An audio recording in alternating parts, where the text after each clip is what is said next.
You're watching Ever Free Radio. You're not here with me. Oh, you were here.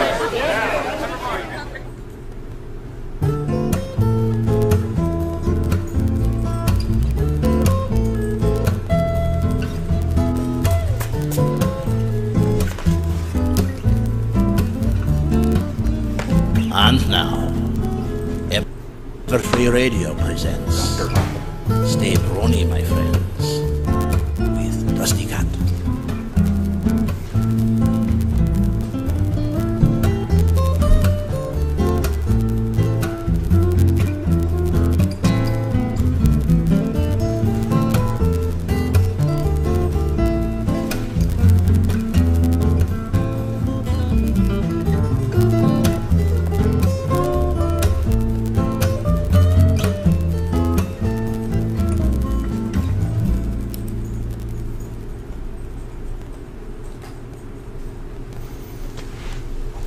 Hello, my friends. Welcome once again to San Jose, California, out here on the beautiful West Coast. And with me today, I'm always checking over here because I have a new monitor. Kind of. Well, it's actually the TV, but so we're downstairs in the house because we wanted to give you something new. This is episode 26, which would be the season finale, as it were, of TV season. So here we are, season finale, and I've got my very good friend Baron Engel with me, artist extraordinaire. Thank you. And a well-rounded gentleman in his own right. So what we're going to do right now is I've got a beautiful video together by none other than Caredwin himself, which is who's over there, kind of. See? Things here. So, yep, he's helping Rhodey today. So we're going to have a wonderful time for you. We're going to do some really new, neat stuff. So we set up the whole front room to give you guys some art tips a little later today.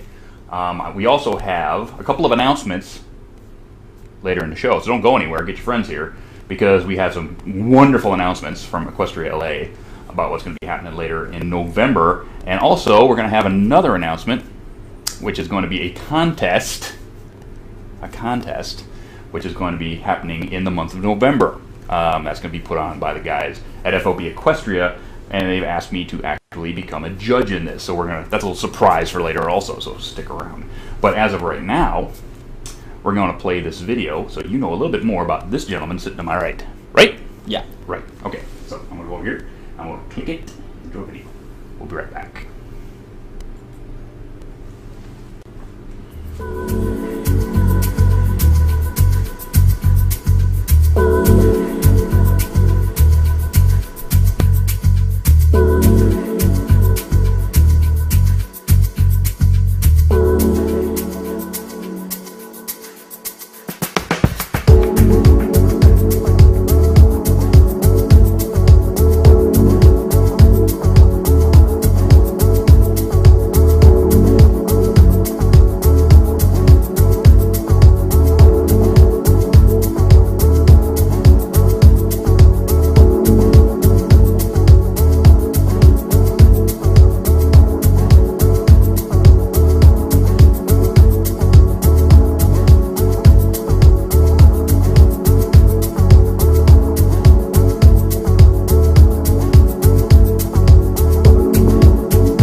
Like That. And that is 100% done by my buddy Cared over there. And the music is by Miss Nielsen? Courtney Nielsen, right? Yes. Courtney Nielsen, who actually to work with Mr. Roan over there. And he's been wonderful. Check him out. It's on YouTube? SoundCloud. Check him out on SoundCloud. Lots of wonderful music up there by that gentleman. And we're back. So, Baron. Yes. How are you doing today? I'm doing just fine. Awesome. Honored to be on the show here. Oh, thanks for coming, obviously. I know that we both have jobs, but you got the day off to come. And tell me a little bit about what you do on your regular day job. When I'm punching the clock 9 to 5, I'm a sales supervisor at an art supply store here in San Jose, California called University Art. It's a family-owned operation. It's been around for over 65 years now. I've been there for over a decade. Cool. And it is a nice place. They are fairly flexible with their hours and everything. So, like I said, I can get the time off to come on and be on the show here. Awesome. And we just put up your OC pony. And what's his name? Skybrush. That's Skybrush. Yes. Looking all dapper there with his hat. Well, yeah. Absolutely. So tell me a bit about your background in art. Where did you start? Did you go to school, or did you teach yourself and then go to school? How did that all come about? Well, like most kids, I drew. In fact, I don't have any recollections at any point in my life not drawing. I apparently started drawing like 18 months when my dad accidentally dropped a pen in the crib, and I went to town all over the place, including myself. In high school, I was able to attend Art Center College of Design down in Pasadena, California. It's a fairly prestigious school for illustration and commercial design and everything. When I moved up to the Bay Area here, I attended West Valley College, Mission College, DeAnne's in Foothill, and got my associate degree in illustration. Oh, awesome. I didn't know that you went all the way back to Pasadena. Oh, yeah. Myself. We've actually been friends for, what? Oh, at least 15 years. 15 years now? Minimum. 15 years minimum. I've taken art lessons from this man, and I still stink. So, nothing against his teaching, but it's me. I hold out hope. It's all in this arm. I hold out hope. Oh, I might not. You have this wonderful depth of color that I don't see in a lot of artists, where colored pencil basically becomes alive. It's not oil painting. It's not watercolor. It's something completely different. Give us a little bit of background on what got you started into color and how you came up with such a technique. Well, one of the ways I got as well as I am with color is by getting really good black and white. My dad was a professional photographer, and when I was in college, of course, they kind of start you out in black and white, and then they move you on to color. And there's this perception that, well, beginners play around with black and white, but when you're serious, you move on to color. And so once I had gone through my curriculum for drawing and everything like that, I dove into color with both feet and just going to town. And my dad was looking at a lot of my stuff and saying, it's nice, but you don't understand composition, you don't understand light and dark, and you don't understand contrast. You really need to work on this. Well, I was 20-something at the time, so of course I knew everything. So I just blew him off. And about a year and a half later, I realized that the old man was right. And so I went back and I really dived into my drawing. And really, I'd always been doing it all my life, but I really became almost obsessed with it. And one of the things I started doing was hanging out with all the studio photographers in school. And every picture composition I would do, I would run it past them first to say, okay, how's the lighting working on this? How's the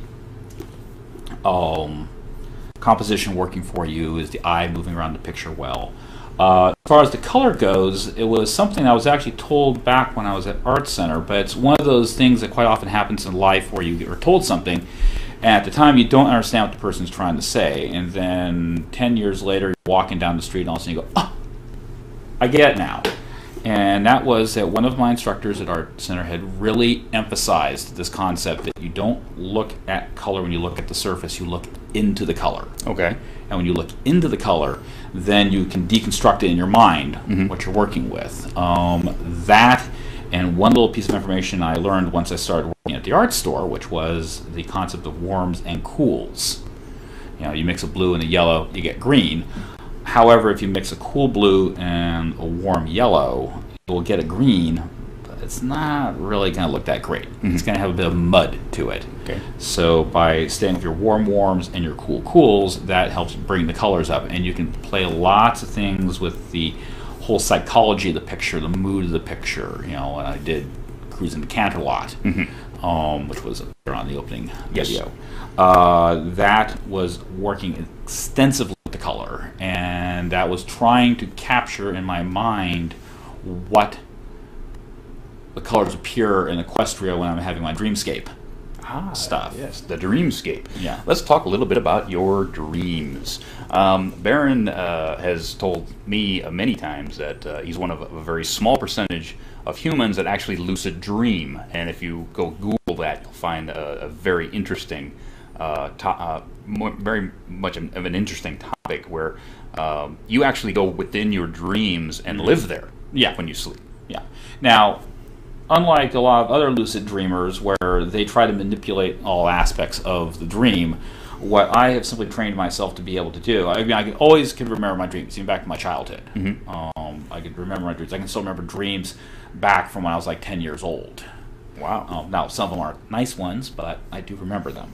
But what I just learned how to do was be able to kind of, through self-hypnosis, to be able to, when I go to sleep, say, okay, I need to go back here. There was some unfinished business I need to do. Okay. And my subconscious basically fills in the rest of the plot, basically. All right. Including having my cast of little happy characters that go scampering around up in my head. Yes, what that we've all heard about for the last few years.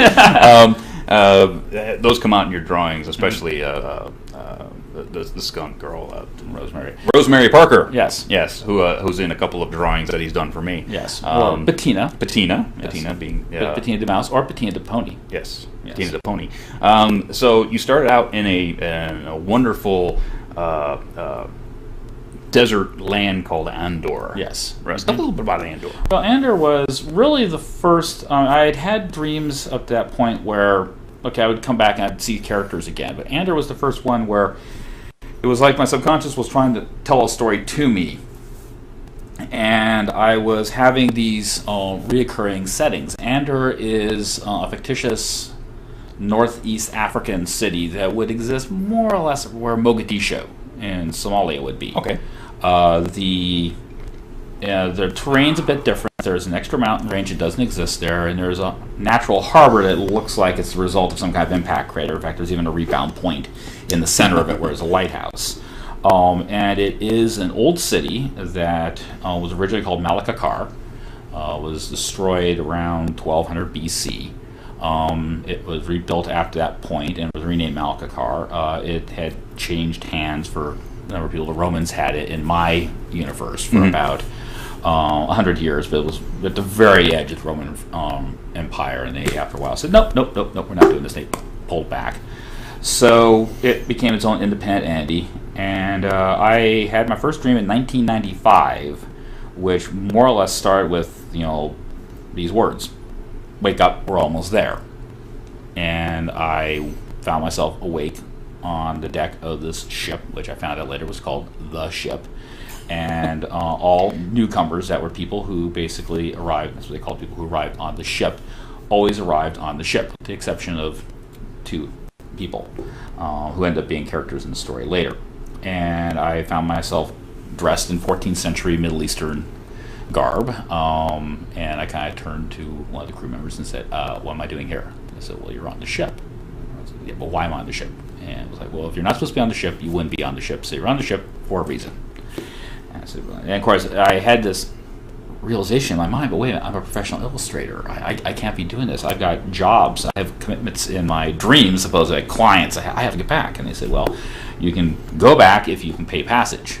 And they said, how much is that? And he said, they gave me a number. And of course, I looked in my purse, and I had my belt. And of course, you didn't have enough money. So guess what? You're stuck. You're stuck here. You get kicked off the ship. And the ship had been coming to Andor for centuries, and so they had kind of developed this procedure for dealing with newcomers. Everyone knew when the ship was going to arrive. It was just this feeling, and they'd send some people down from the palace. And so I got basically registered as a newcomer, and at that point, it just turned into this very amazing thing. You showed up. That's true. I did show up. Yes. You eventually showed up with the Valhallan Vikings. Yes, I actually control the Valhallan Vikings, trying to keep them from getting munitions from our world into their world. Yes. So, he's told me about this story. Oh my goodness. Yes. So and since then, characters have been born, war has been fought, people have died, borders have changed. Pattina's building a financial empire there. As she is wont to do in every dreamscape you tell me about, including Equestria. Yes. She's building a small empire. She's got this great idea for basically doing a skywriting service with little old me flapping my wings around the sky, making because you are also a Pegasus. Yes. In your dreamscape. Well, yeah. Now I am. Originally, I was a unicorn.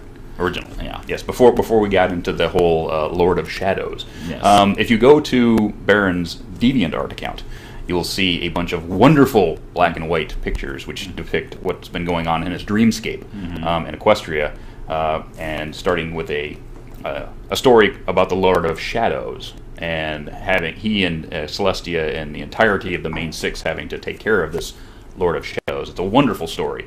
If you go back into the DeviantArt and read that along with the illustrations, it's a little bit H.P. Lovecraft Orwellian, very dark right now. Okay. It'll get better. It gets better. Yes. Right. we're basically about a month behind. Oh no. You're about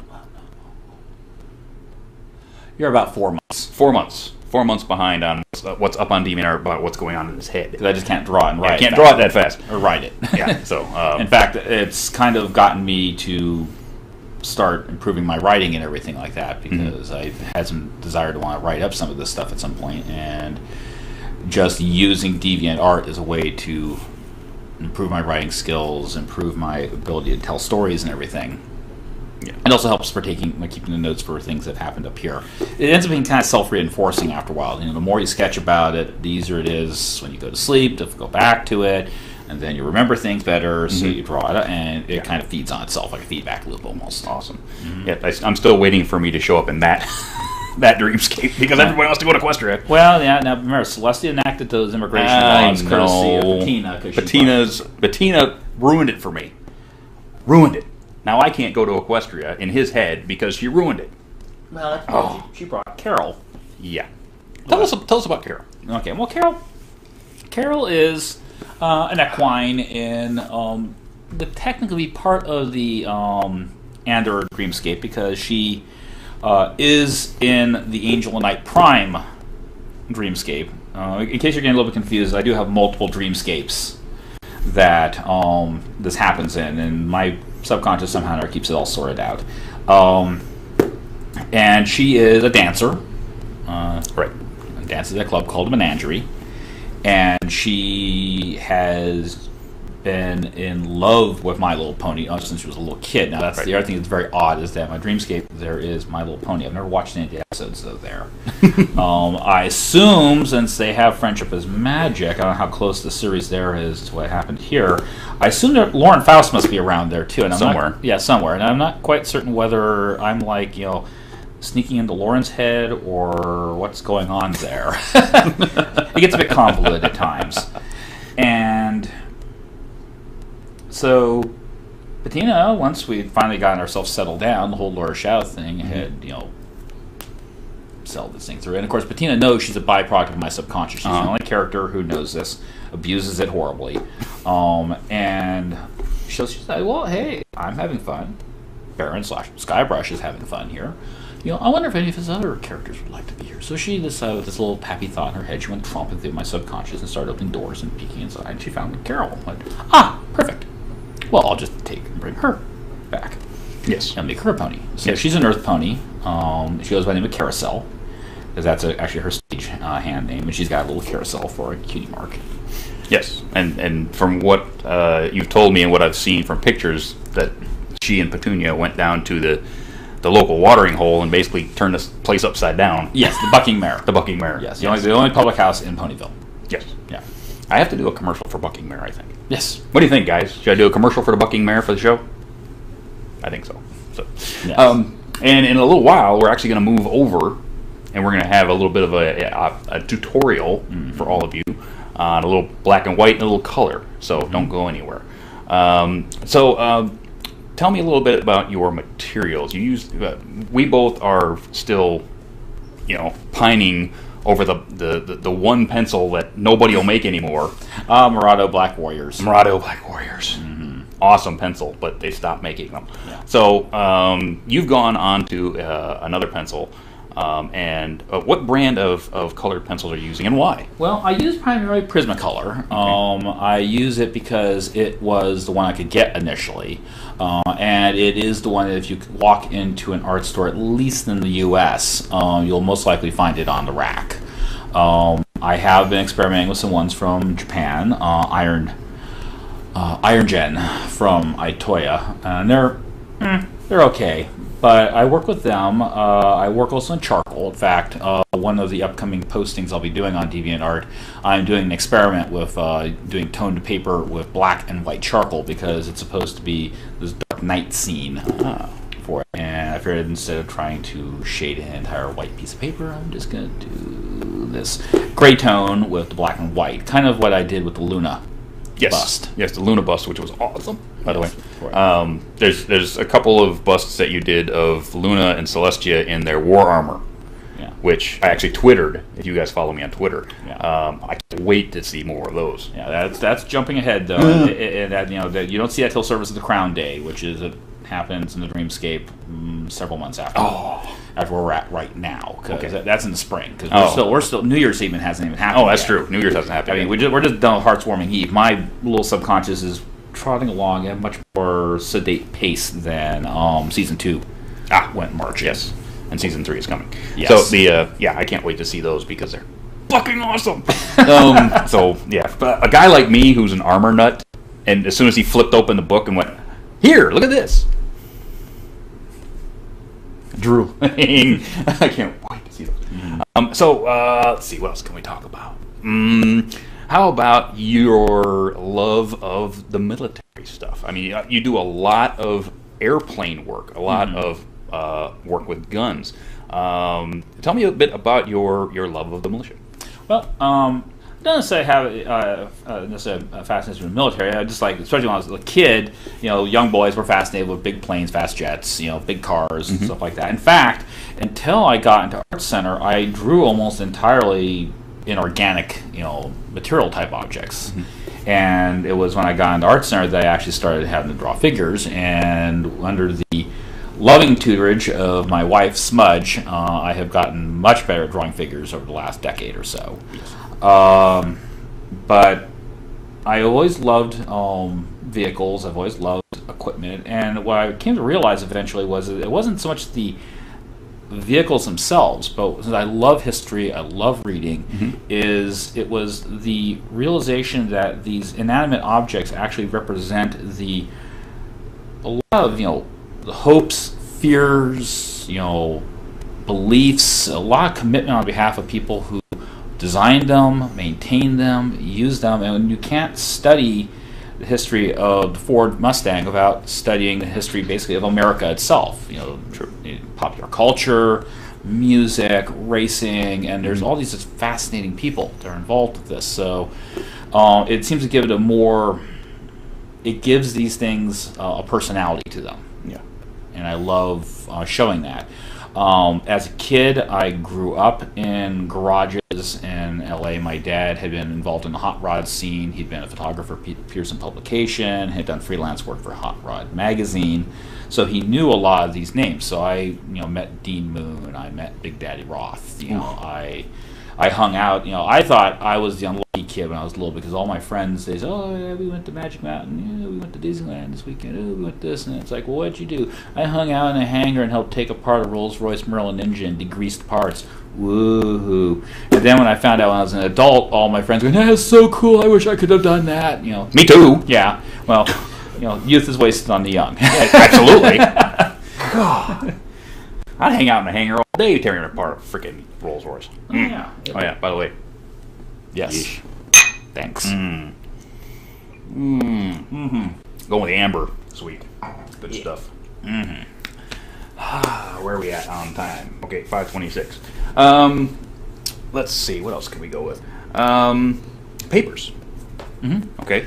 You taught me a lot about paper, where what I'm going to use versus graphite, what I'm going to use versus color. Give us a little bit of an overview over what types of paper that you'd really like to use depending on your materials. Well, like when I'll be doing the demo here in just a little bit, I'm going to be using actually a paper that's referred to as Bristol board. It would be what usually referred to as a 2-ply, about 140 pound weight. The finish is goes by several names. It can be referred to as cold press, kid, vellum, regular, or drawing. Why all the mills have these different names for the same thing, I've never been able to figure out. But what you're looking for is basically a cold press type finish. It is got enough tooth that it can take the color pencil, but it has a smooth enough surface that you can get very nice, clean detail. All the work, with the exception of the DEA and heading out, which we had there in the intro, were all done on Bristol. Okay. And it will take color pencil, it'll take graphite, it'll take pen ink, it will take marker, it takes gouache if you don't over push it. Okay. So you can do actually a fair bit of mixed media with it. Now when I'm just drawing onto my sketchbook, I just like a generally nice cold press type finish. Like I say, this toned paper experiment I'll be doing in a couple of days is going to be using a new line of paper that Strathmore brought out. They call it their toned paper line. It's one of the advantages of working in an art store. You get to see a lot of stuff first. Yeah. And you get to go dibs on stuff as it gets checked in out of the box. Yeah, absolutely. Because I've gone to this store many times and gone to Baron and goes, I'm lost. Help me. They've stopped selling our pencil. What should I use? This paper isn't working for me. What should I use? So yeah, if any of you artists out there, if you have your favorite art store, and I'm not talking about the local Michaels. Michaels is not an art store. Okay, we're talking about Dick Blick. We're talking about university art. We're talking about if you're in a university town, there has got to be a major art store there. Go find it, okay? Because they will have the people that know about the product. So like the gentleman here. We're half an hour into the show, and what I think we're going to do now is we're going to go ahead and go to commercial, and then when we come back, I'm going to run 2 commercials today because we need a little time to reset the area here, because we're going to bring over the drawing table. We're going to get this man behind it, and he's going to teach you a couple of things about color and a couple of things about drawing, and I think what he's got over there on the art table, you're going to love. So I'm going to go over here with my mouse. This is weird, it's like I don't have... You guys are watching me do the work. It's kind of weird. So we're going to go here, commercial. I'm going to get in. We'll be back in just a few minutes.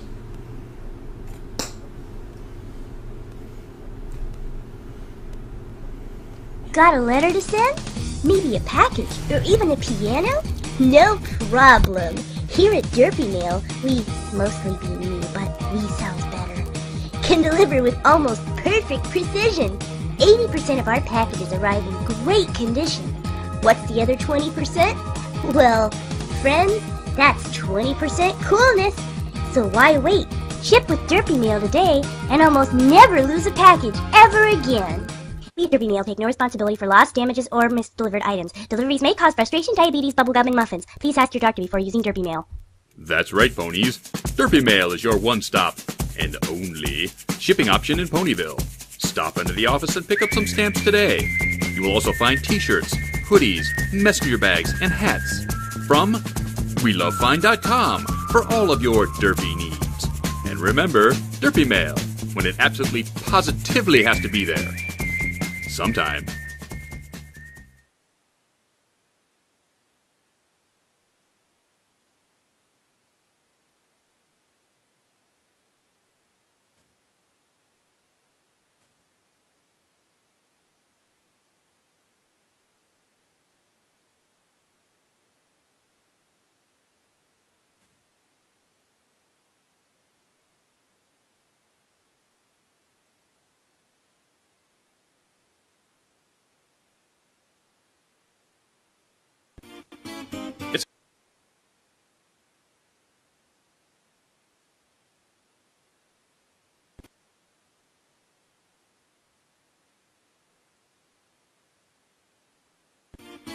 It's harvest season here at Sweet Apple Acres, and the You Pick Apple adventures have begun.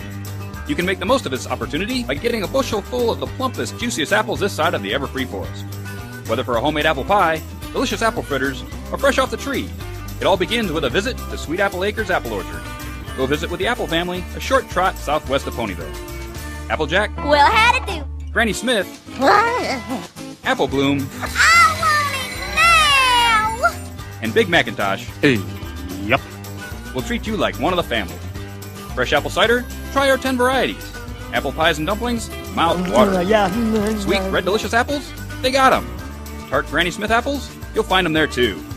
No ladders needed. Just rear up and buck you some of the sweet apple goodness that graces the plates of our princesses Celestia and Luna. And remember, our apple stand can be found at the corner of Appleton Road, right near Quills and Sofas. Apple cider donuts, fresh apple butter, and apple juice. It's always a family adventure at Sweet Apple Acres. Would you look at them fancy duds you can get from our friends at WeLoveFine.com? Shoot! Hats, bags, and posters too? They got everything you could ever want. Except apples, of course. So mosey on down to WeLoveFine.com and rustle you up some Sweet Apple Acres Sunday best. Yee-haw!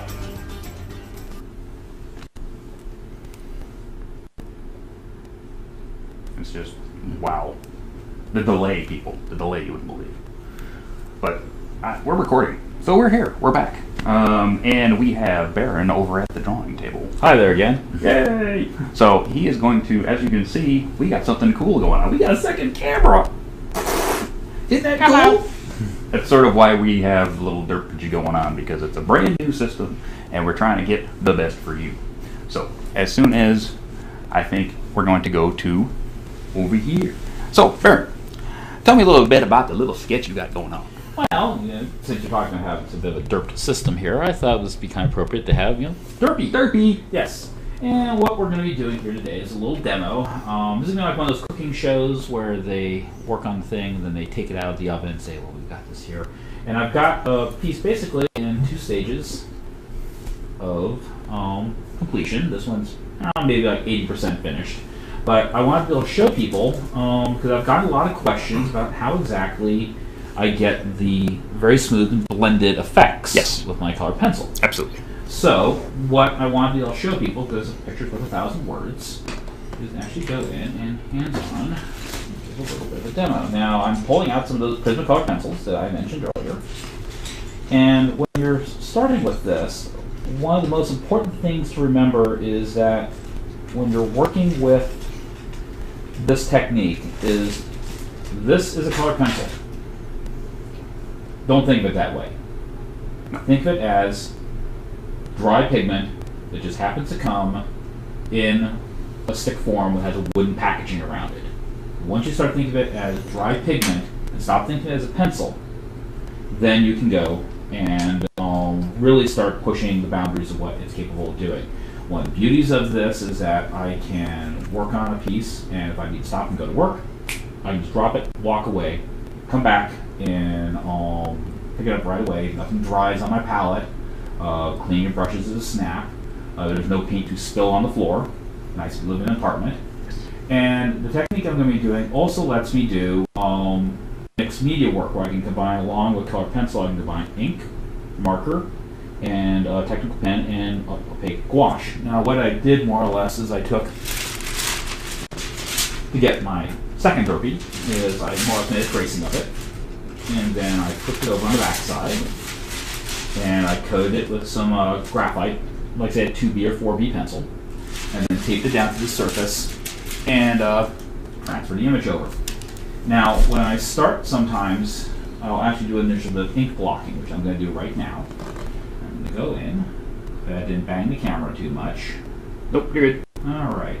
What I'm using right now is a disposable style technical pen called a Micron, made by Sakura. There are several other brands of pens out there on the market that will do the same thing. And since I can put ink underneath my colored pencil, I can block in certain areas, and this kind of lets the production process go a little bit quicker.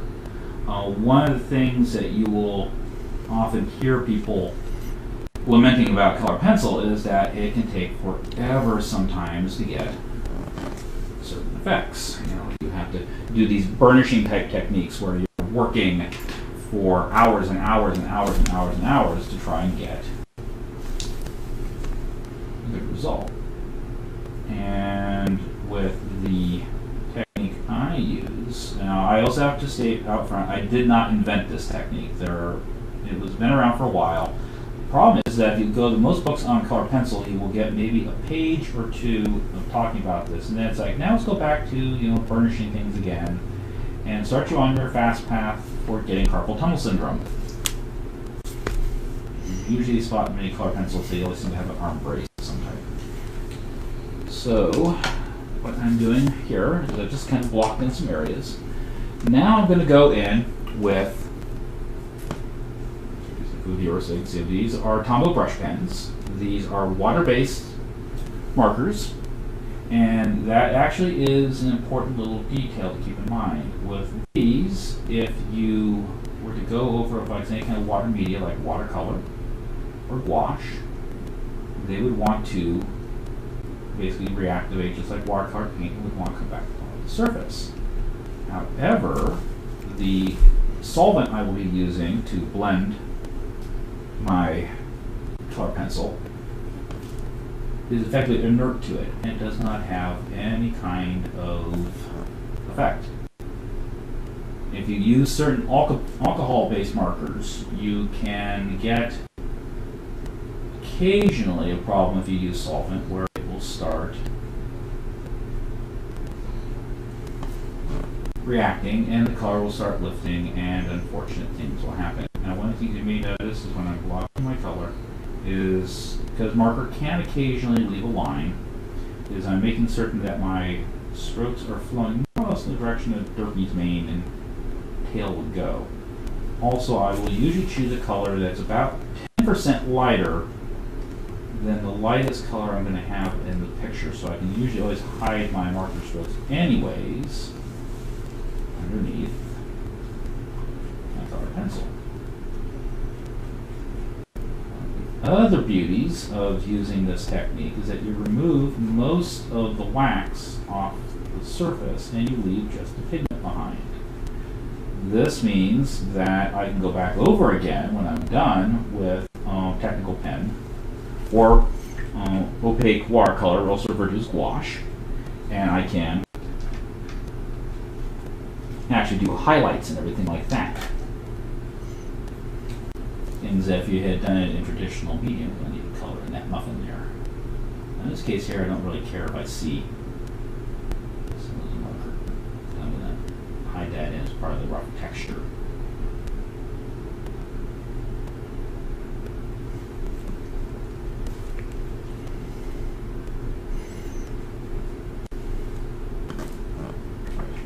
And if you look here, you can see how been kind of incorporated into the two. So just need to block our little derpses in here. And then we'll actually get down some color pencil. The other thing that's nice is that the marker dries very, very quickly, so I can get right on to business. And that's because it's water-based, right? Yes. Yes. Some people will ask, well, why don't you use watercolor pencils? Why go through the whole thing of working with a solvent and everything like that? You could use alcohol markers and you still wouldn't have the problem. The problem is that when you use water on paper, even watercolor paper, if you wet the paper swells and the surface will kind of come up. Some of the techniques I do, like cruising the counterlot, could you bring that down, please? Yes, it's already framed and on my wall. Okay. But now, here we go. In these areas right here, this is actually all color pencil. And to get this smooth, even transition of color from this very, very pale violet and blues, and then it goes to pinks and yellows. I hope are you getting all this in here? Yes. Excellent. That was done by applying it down to the bristol board and then going and rubbing the surface after I applied initially a very heavy coat of solvent. I'll get to the solvent in just a little bit.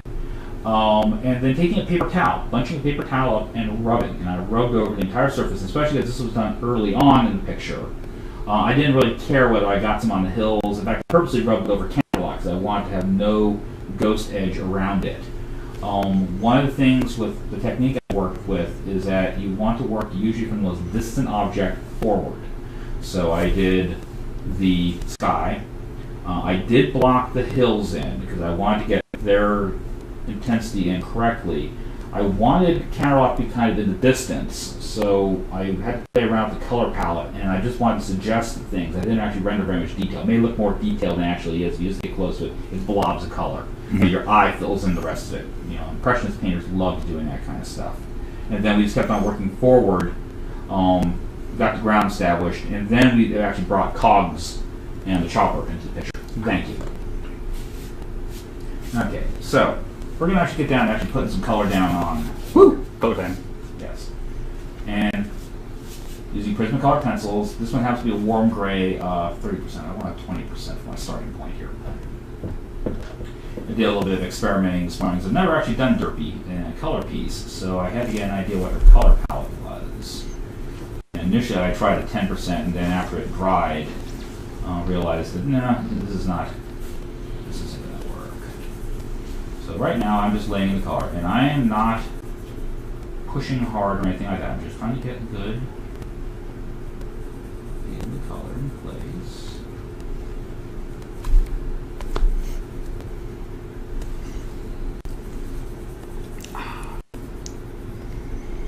Mm-hmm. Just laying it in.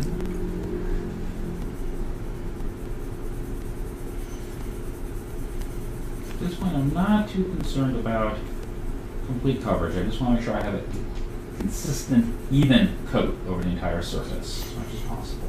And don't worry, folks, we're going to go into question and answer in just a little bit. So if you have any questions about any of these techniques that he's doing right now, you'll be able to ask him in probably about 15 minutes. Okay?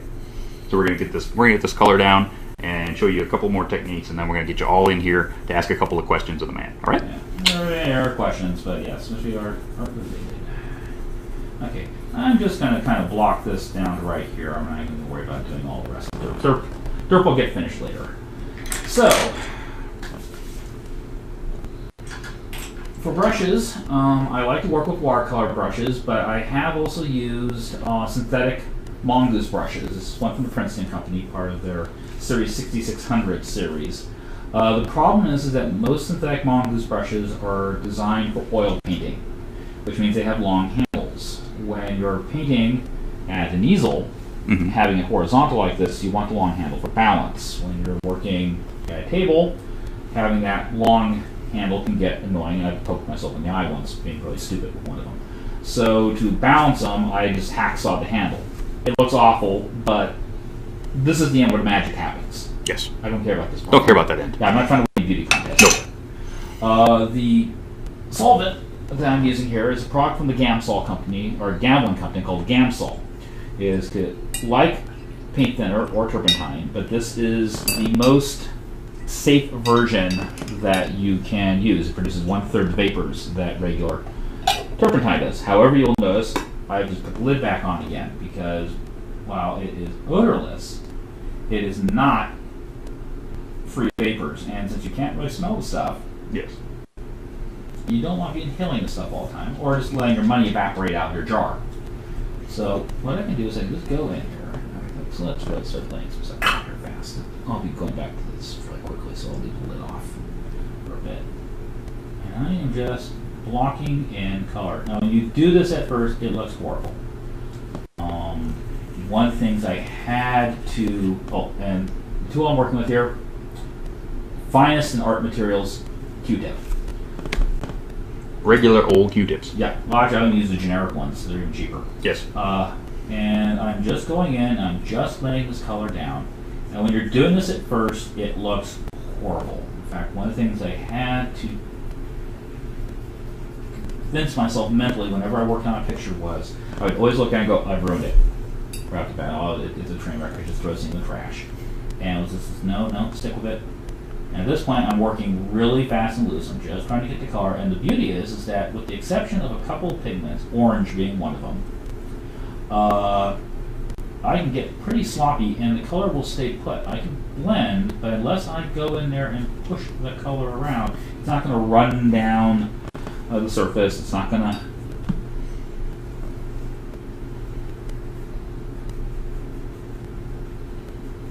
Now you're probably seeing this color bleeding out around the edges here. You're thinking, oh my god, he's ruining it. But that's when the first couple of layers of color you put down, you've not kind of created this sealed surface. And so the paper will take on this somewhat saturated appearance. And that's the reason why after I get done with this step here, we're going to go back to Derpy number 1. She continues to prescribe this little muffins.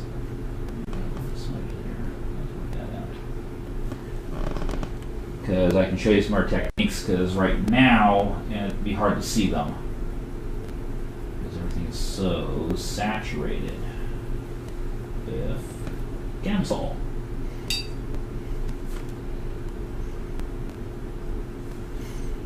And I'm working a little bit faster than usual, but this is, especially in the early stages of the piece, you know, this is how you go at it. Just put stuff in.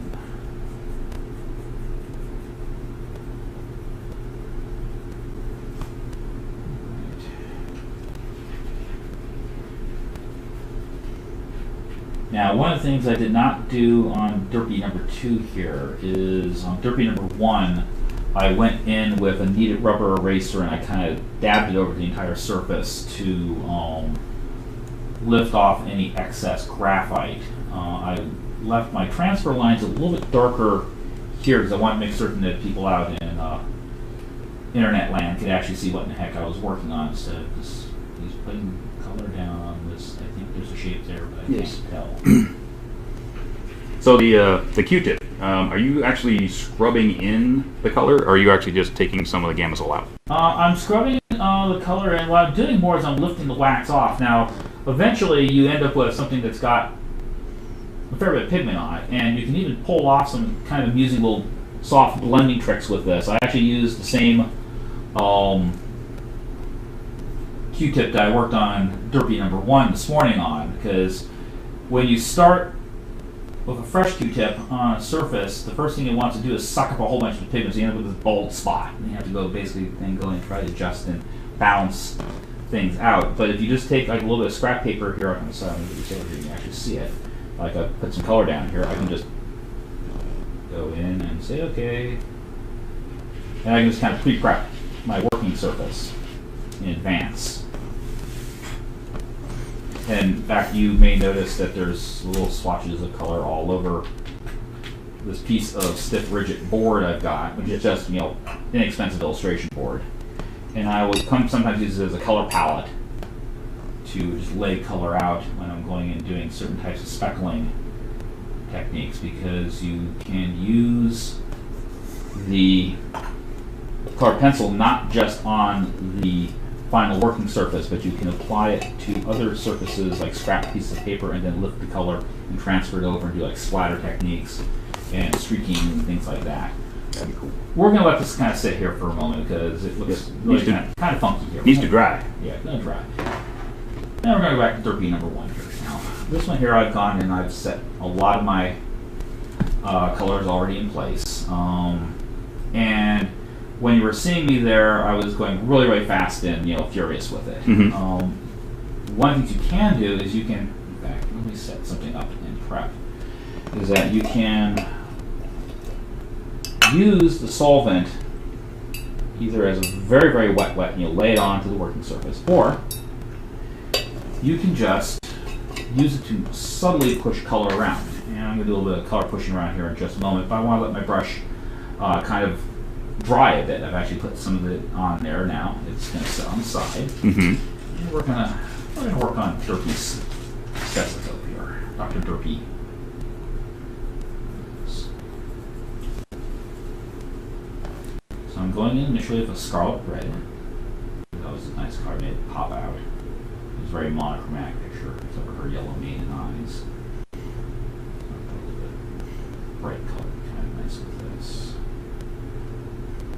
It's not as concerned she'd wear a walleye.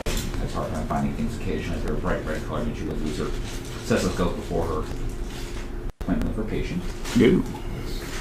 So you're now laying color on top of the marker that you laid in the first step. That's correct. I blocked it in using a red disposable technical pen. Then I went in with the Tombow brush pen and laid in 879 red, I think is the number for that one, 879 or 869. Now what I've done is I put the scarlet in. I'm going in, and where the shadows would be, I'm putting darkest shadows. I'm putting a little bit of Tuscan red. Mm-hmm. Like so. Then I'm going to put a little bit of crimson. Now I don't know if the folks out there can really see it. You might be like, I don't see the difference what's the point, but it does actually help the object's edge turn, things like that. And I'll look at this plane and go, okay, the shadows, like on the bottom of the stethoscope, are just not quite dark enough. I need to pop them up. However, I'm not going to go for black. I'm going to steer clear of black. Black can be a very useful color, but it can quite often produce a lot of mud. And I found that using things like burnt umber, or dark umber as they call it, in Prismacolor, black grape, Tuscan red, things like that, I can get wonderful shadow colors that don't have that mud quality. So I'm playing just a little bit of black grape because it's going underneath her mane. Okay, let's see. What are you doing? Blot out some of that. Well, I'm just doing some blotting along the edge here. Okay.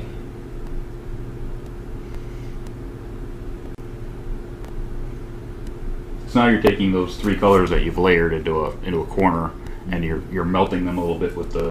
Exactly. I'm lifting most of the wax off of the surface, and I'm just gently pushing the pigment over.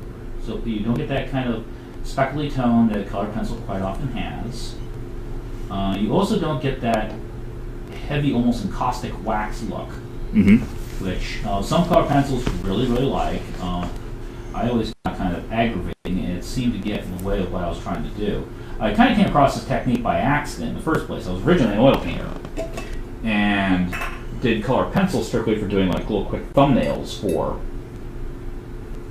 my paintings. And one day I was at home working in the studio, and being bumble fingers, I succeeded in bowling my container of solvent over onto my color pencil thumbnail I had for my painting. In desperation, I went, and grabbed a paper towel, and then started trying to dab it all up. Right.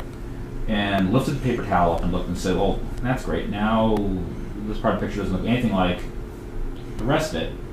But then I looked at it for a moment and said, this is what I've been looking for in the first place. Well, there you go. So, that, and just started playing around with it. And like I said, I found books that don't make mention to it, but it's very much in passing. I tried to explain it to a lot of my college professors, and they just kind of looked at me and says, well, it's working for you. I don't know how you're doing it, but it makes you happy. And I'm just kind of blowing. You can see like this right there was all kind of roughened. Just kind of pull it. You can color out a bit. Very cool. Yes.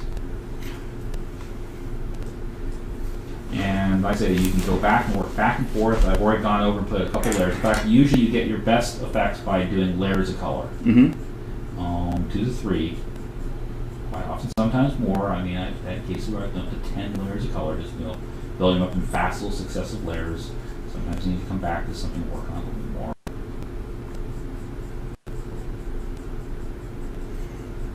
Hopefully Derpy's not washing out too much under these lights. Oh no, he looks great. She looks great.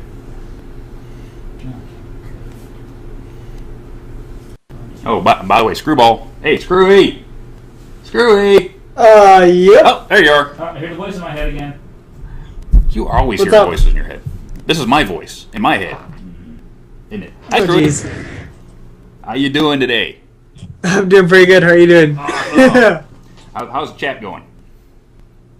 The chat's going pretty awesome right now. That's Yeah. for sure. Everybody enjoying themselves? Say again? Everybody enjoying themselves? Oh, they are. Awesome. They are definitely enjoying themselves. Cool. Well, while he does a little bit more technique, I think what we're going to do right now is we're going to make the Equestria LA announcement. Ooh, You want to do that? You want to do that, Scurry? You want me to do the announcement? No. You want to do it now? You think I should do it now? Yeah, no, yeah, because I don't know what the announcement is. You think they've waited long enough? They've waited long enough for this announcement? I'm just being a troll now. So, Equestria LA, in not even a month from now, is going to have two more guests. Not one, two more guests. And they will be Megan McCarthy will be the first one. Megan McCarthy will be there. Nice. Nice, huh? And number 2, the Brony Queen herself, Tara Strong. Yeah. Is going to be at Equestria LA. Yeah. Coming in November. So, that's your announcement from Equestria LA. Awesome. So if you if you haven't gotten those last few Sunday tickets, that's all I got left is some Sunday tickets. Go grab them now, because if you want to see Tara Strong on the West Coast, and you want to see Megan McCarthy on the West Coast, come out and see them, because I'm going to be there. We're going to be working it. So, Everfree Radio is going to be working it all weekend, aren't we? Screwy. Yes. Absolutely. I'm just having a bit of a mic problems. Are you fanning but yourself right yeah, now? Are you fanning yourself? I can see it now. You're fanning yourself, aren't you? Every time I talk, it just sort of drowns out your voice for some odd reason, and I'm just trying to fix that. Yep. That's weird. Okay. But now that Dr. Derpy's Minnesota Muffins is looking awesome, how about we get into some questions from the studio audience? Oh, I'm ready to read all these questions. There's a lot of them coming in over the time, so I'll get right to it. One of the first ones to come up. Here we go. So this one is from Wub and Tolerate. Question is, other than your dreams, where did all your inspiration come from, and who inspired you to start drawing? Well, as far as inspiring myself to start drawing, like I say, I fell into it. But some of my heroes of art have been, kind of all over the place. Some of the usual things people think of, Rembrandt, stuff like that. But I actually have gotten a lot of inspiration from people like Angus McBride, late Angus McBride, wonderful illustrator who did a lot of work for the Middle-earth role-playing game out of Europe. Did a lot of work for the Osprey books. He basically reinvented the concept of the military costume illustrator, and in many cases reinvented historical illustration. I love Masamune Shiro from Japan, Ghost in the Shell, Appleseed. I have several aviation artists who I love: Keith Ferris, Robert Taylor,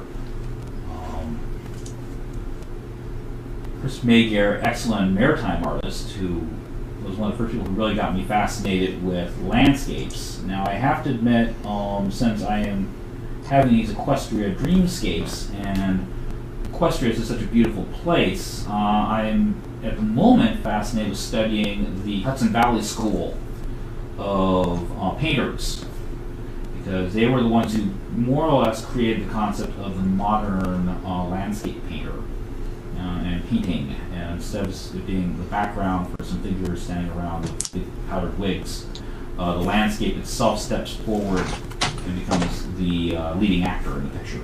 Absolutely. Next. Nice. So this one is from Luminaire. Question is, how long have you been drawing for? Well, let's see here. I just turned 47, and I didn't draw for the first 18 months of my life.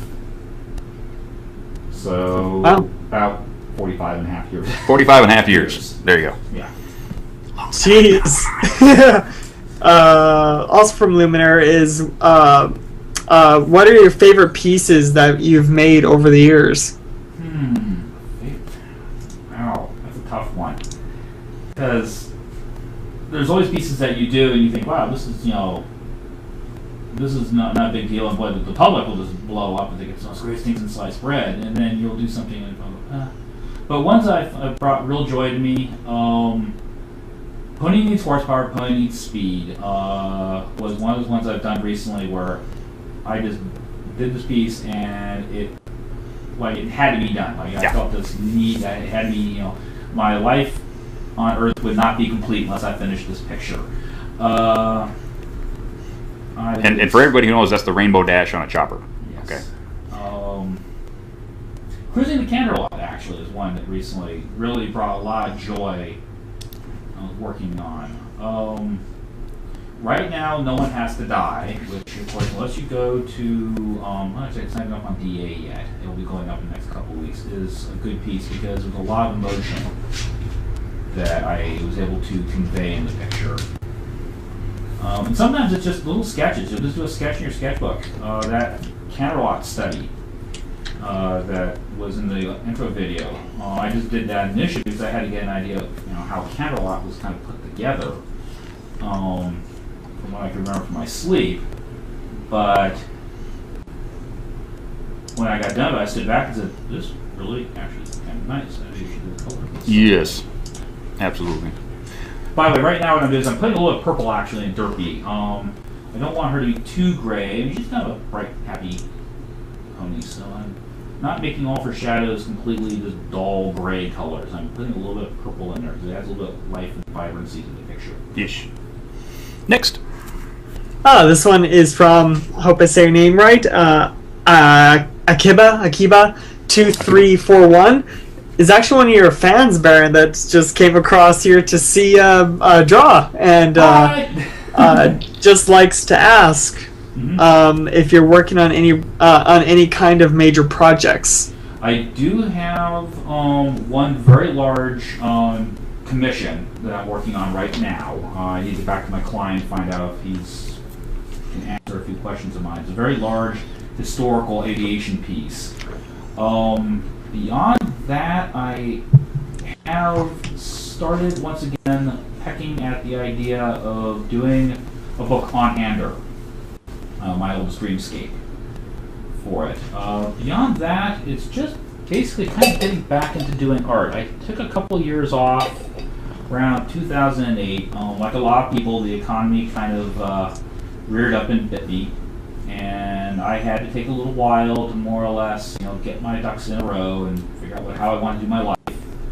And now that basically the crisis is over, I'm trying to determine what direction I want to go with my work. Now, I have to admit that in 2008, if you had told me that in 2012 I'd be sitting here in one of my friends' rooms talking to people about drawing My Little Pony, I would have told you to probably stop taking the medication you're taking right now. It's not good for you.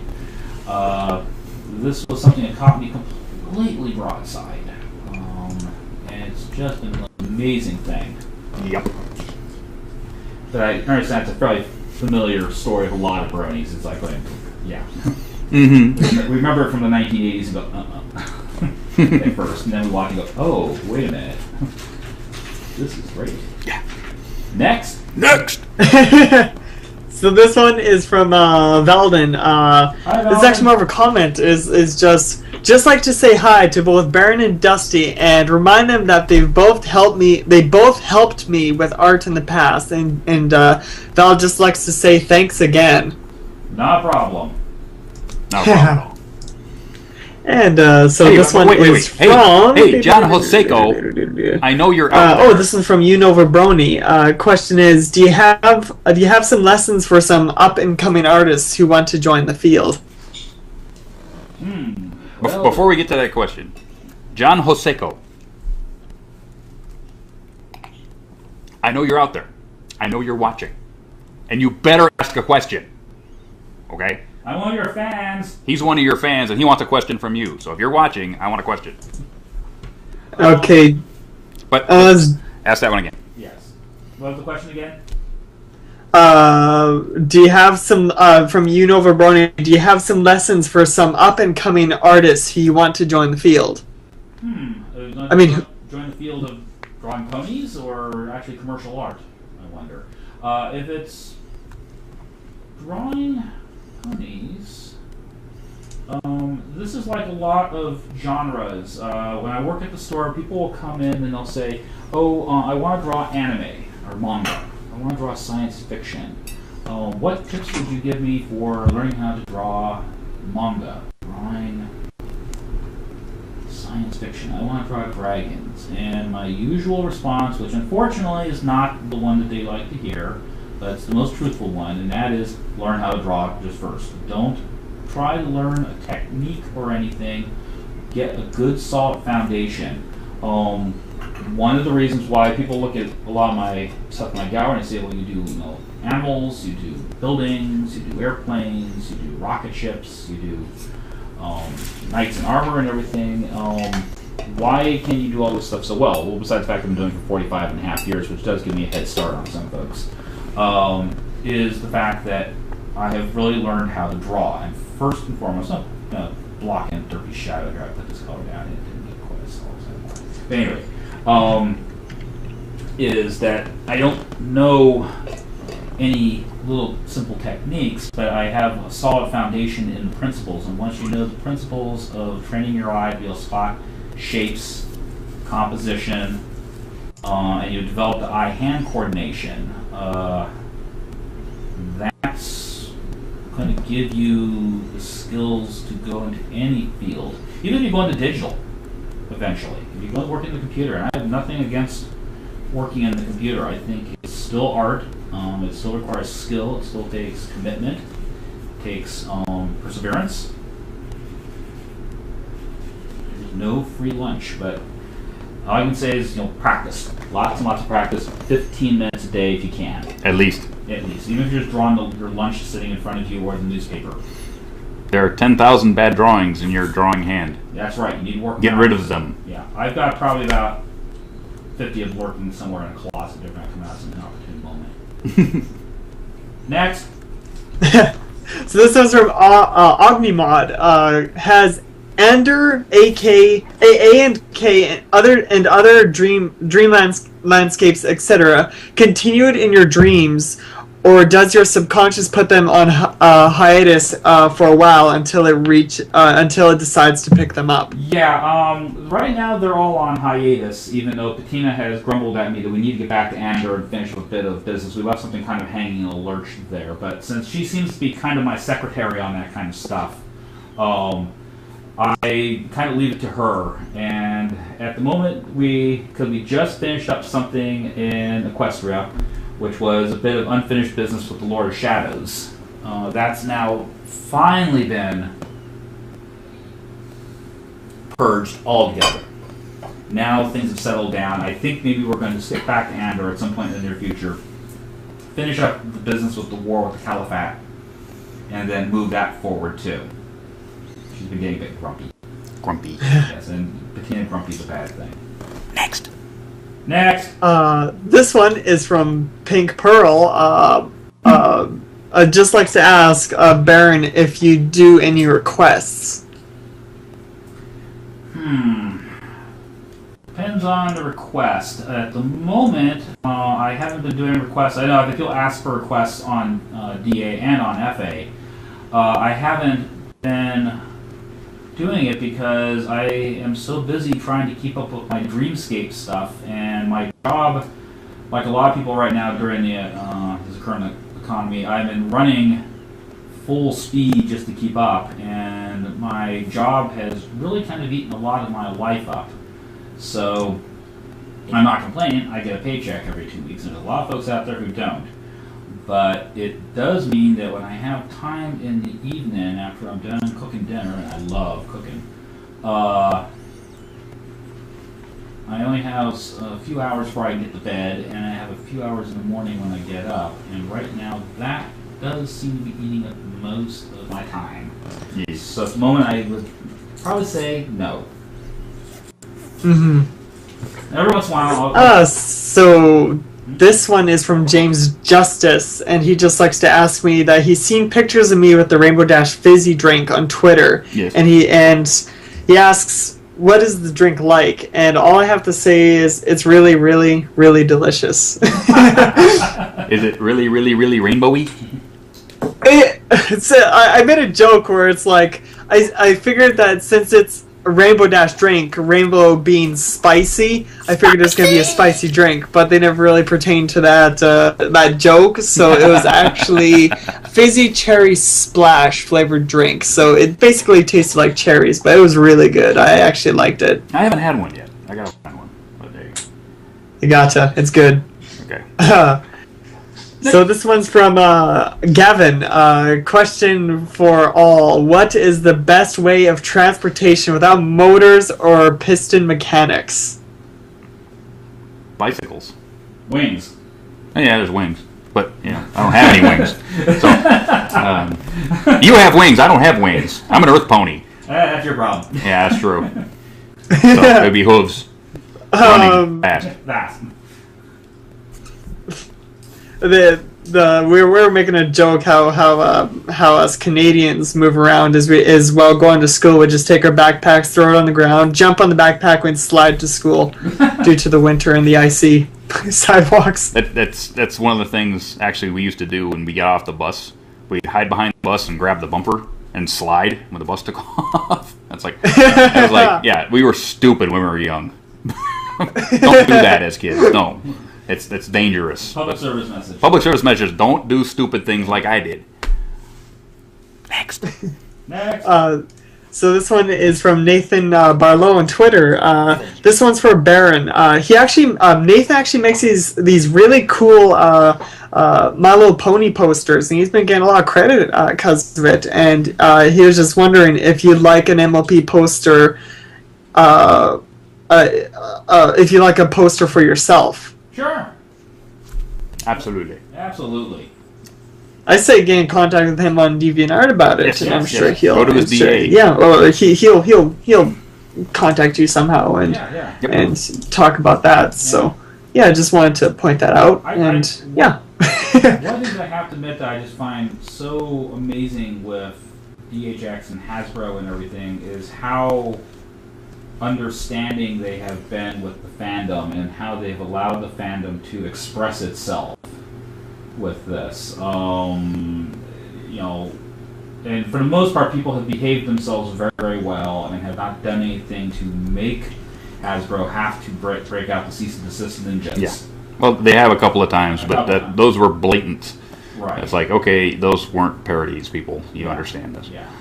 But it's amazing because, having done some work doing pre-production concept design for video and some film and television, it is the stories I have seen and have heard of people really just, short of, guys showing up with baseball bats and dragging people out back behind dumpsters. Disney orders. Yeah.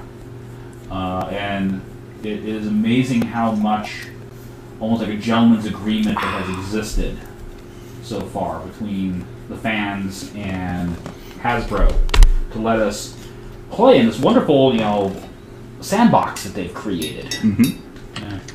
Just in case you've been wondering, I've been just randomly putting color down. Right now I'm just kind of tidying up some of my lines here. I'm just kind of closing them so they don't have a jaggedy edge. Punching up some of my shadows so that I can make sure that things have a nice three-dimensional quality to them. And I've just been kind of randomly working myself around the picture here. Next.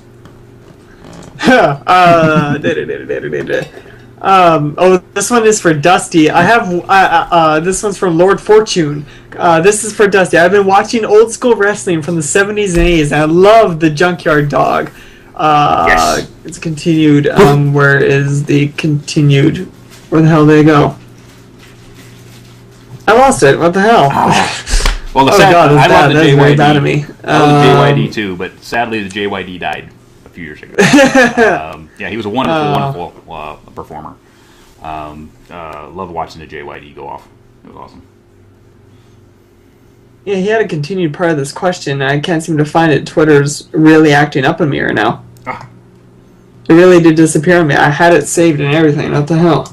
Darn it. Huh. Well, that's bad. That's really bad. If you can text me or something on that. Okay, keep going. Okay, I'll just go on to the next one because I have no idea where the heck that just disappeared to. Yep. This one's from Hackalot Spark. Hey Dusty, will you go to Sweet Apple Acres Con in Nashville, Tennessee? I don't know yet. I am in discussions with the people running that con. I did mention them on last week's show. It's intriguing what they want to do. So we've been in discussions about me attending, but I haven't been able to make up a decision yet. It's too early that one's coming up. That one's like the middle of next year, so it's a little early for me to make that decision. I'm still working on things that are going on this year. I still got Equestria LA to get through, so waiting for that. But there's a couple other ones that I'm looking into also. So stay tuned. I might just go.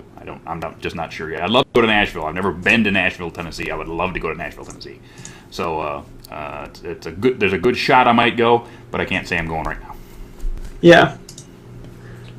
So this one is for Firemain. Last week we interviewed Trevor Devall, which is the voice actor of Iron Will and Fancy Pants and all that. And Firemain promised him that he would get him a carving. Yes. And from those who know and those who don't, these carvings are amazing. They're really well done. And the thing is that he needs a picture of to work on because he himself can't draw himself, so he usually gets people to give him a picture that he can work off of. Mm-hmm.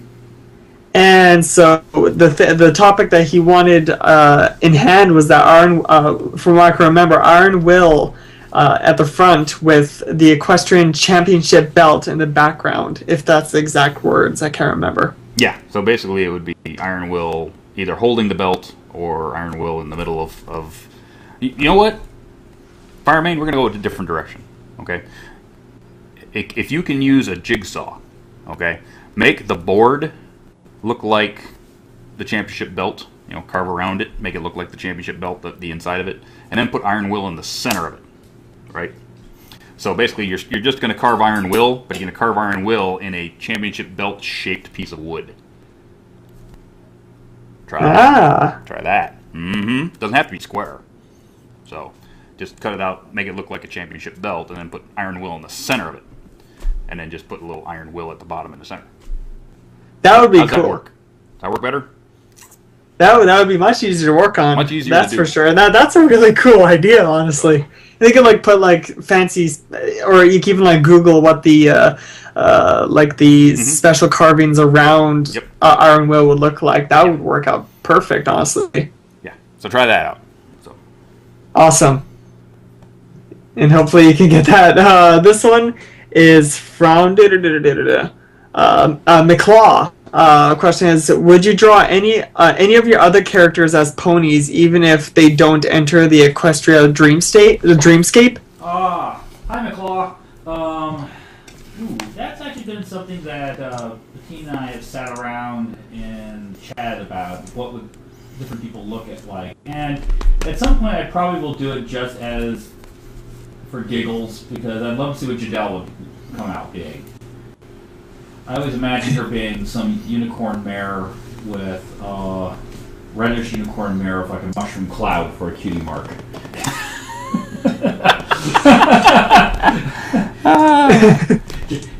Bettina's of the opinion that Jackie would end up being also a unicorn mare, but she'd have 34 for a cutie mark. Yeah. And leave it at that.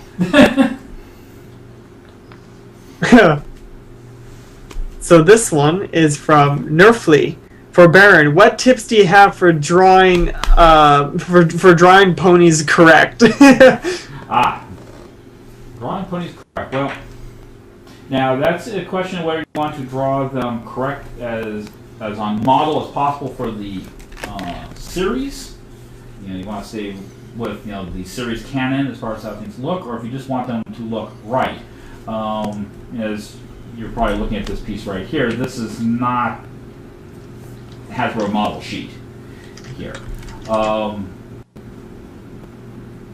And the biggest thing I could say with that is when you start out with a figure and you want reference, get as much reference as possible, because even if you're taking stills from, like, say, the wiki, the series people put up from the episode galleries, the animators will do all kinds of things to the figure that looks perfectly fine when it's going by on the screen. When you look at it as a freeze frame, you kind of stop and say, well, what's going on here? As some people have pointed, ponies have joints wherever ponies need joints. That works fine in animation. The pony's neck is as long as the pony's neck needs to be in the series.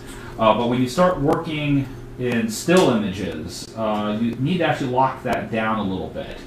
And I think that's one of the things that you get these kind of weird spaghetti limbs sometimes with some people's art. And if it's an animation, that's fine. If it's a still frame, it starts looking like somebody needs to go to the emergency room and get their bones reset. Next. Yeah. Oh, by the way, I found that missing question. Oh, okay. It's because he changed his avatar in midst. So I see a blue pony one, and then I see a red pony in the other. I'm like, whoa, no wonder I couldn't find him. But the question was, this is for Dusty. I've started watching old wrestling from the 70s, 80s with Junkyard Dog, and I was wondering if you like him at all. Well, yeah, as I said when I answered, it's like Junkyard Dog was cool. So was Coco Beware and Jimmy Superfly Snuka and Greg the Hammer Valentine and Brutus the Barber Beefcake, and just on down the line. They were all awesome. They were all awesome in their own way, and I mean, they wouldn't be in my memory banks that I could pull up at any time if I didn't like them and what they did.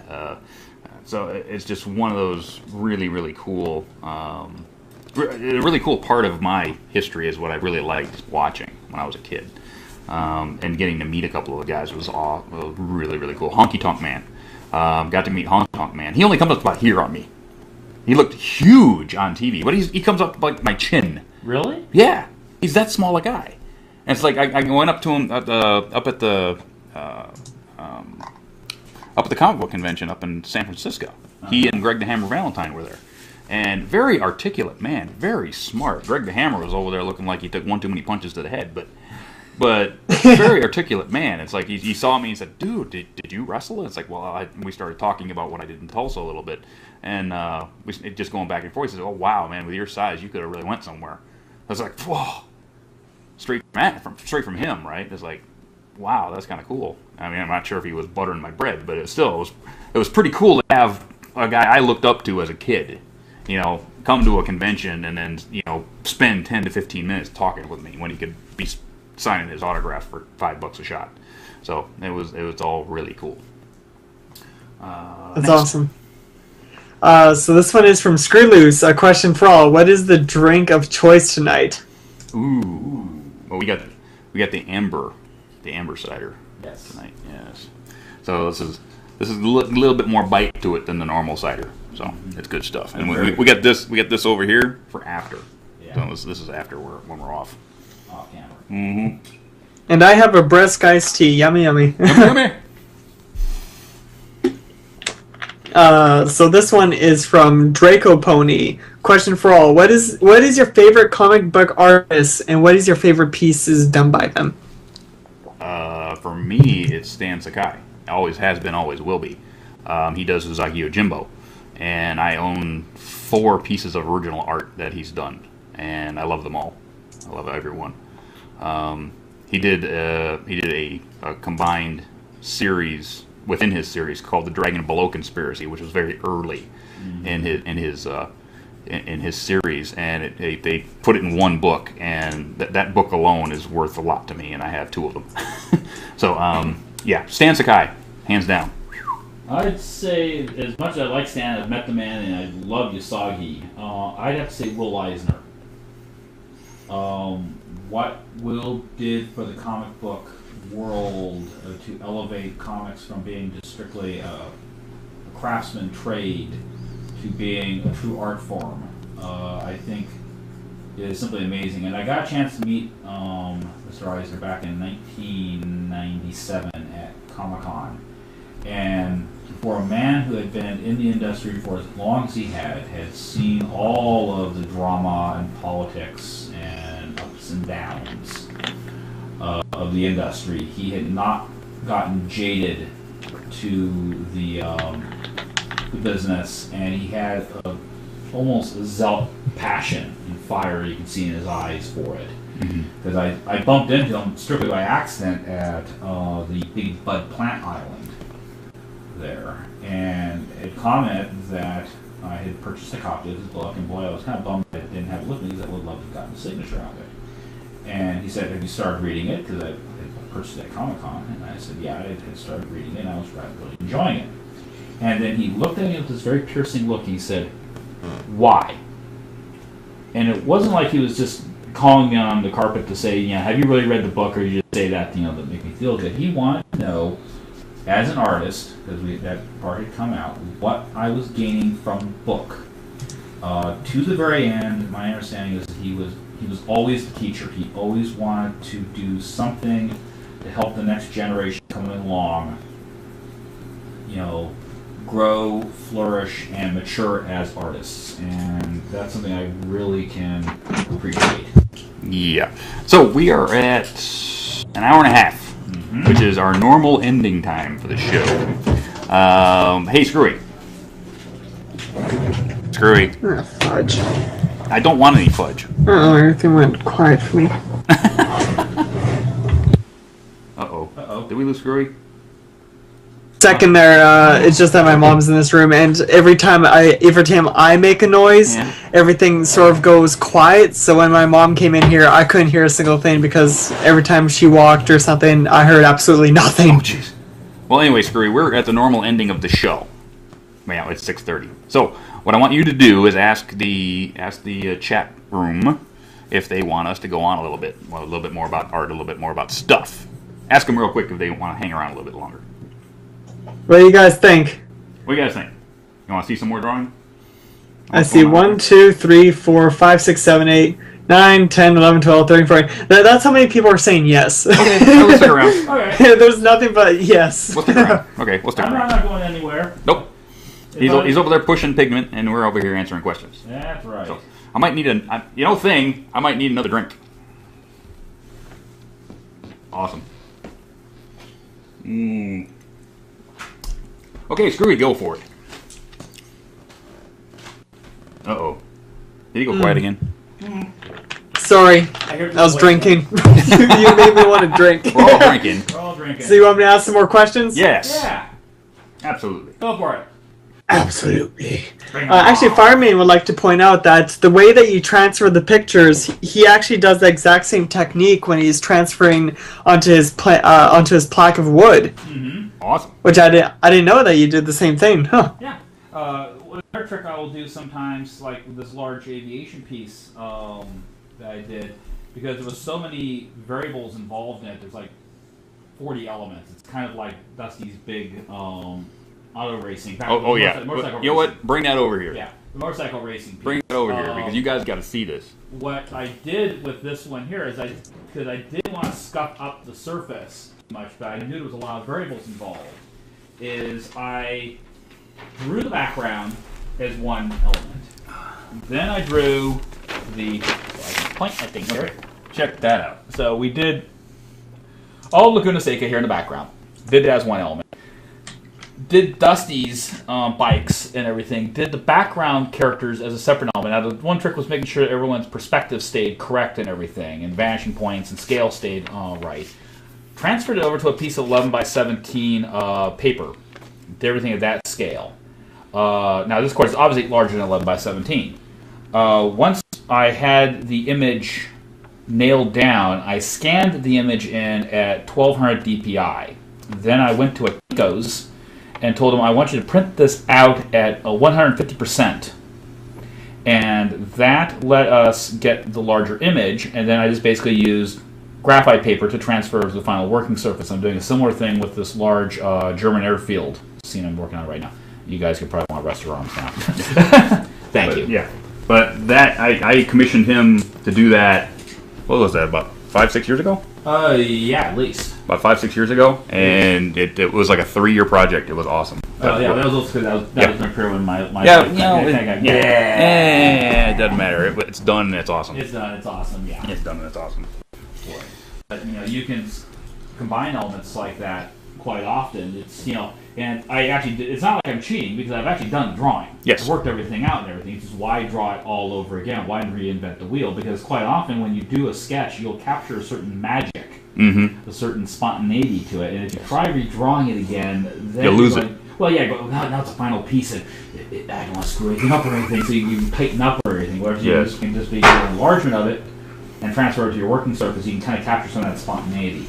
And I've done that. I've done wonderful sketch pieces that he said, "Oh, this is really a great sketch," and Smudge said, "This is really a great sketch," and I'd go and finish it and went, "What happened?" Mm-hmm. So somewhere between pencil and ink and color, it just went. Yeah. There's always a point on a picture where you've got to say. In fact, sometimes the hard thing saying the piece is done. I am done now. I'm not doing anything else. And your derp staying in the camera. Yeah, derp staying in the camera. Good. Don't have derp wandering off. So, and there's sometimes a thing if you notice you've made a mistake in the picture. Go, I need to go back and fix that. Oh, what should I do? And you overdwell on it. And at some point you need to say, okay, I can't fix everything. This isn't digital where you have the Command Z or go back into my history palette and fix my mistakes. Right. And you have to say, okay, next time when I do this, I need to remember not to do that again. Don't do that again. The trick is, and the emphasis is on you to remember that. That's why it's not considered a bad thing to keep a notebook. I will often write notes down in my sketchbook of sketches related to a picture I'm working on, and if I discover something where I flubbed it or something worked really great, I'll write that down because I can't remember everything. Nobody can. Next. Here we go. Sorry. Okay, so this one is from your number one fan, Akiba2341. This is actually a goodbye message because got to head out, but as a final act of fanboyness, I kind of gotta ask. Has 2 questions for you. Are you responsible for Ricky in ASB, and if he's intrigued in another furry comic book? No, I'm not responsible for Ricky. That was someone else's creation.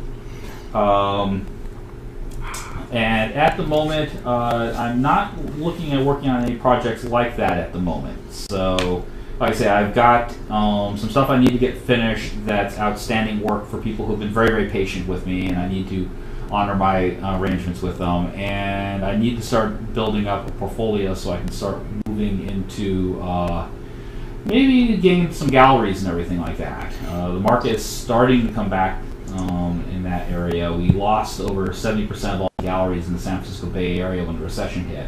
And so it's been very slow to come back, but it is starting to show signs of life. Yeah. Next!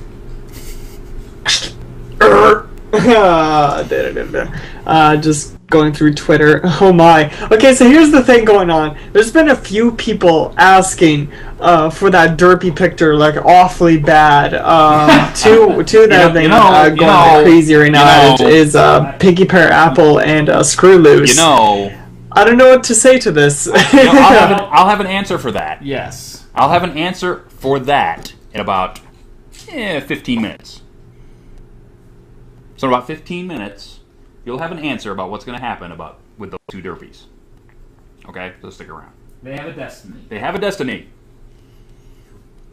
Awesome.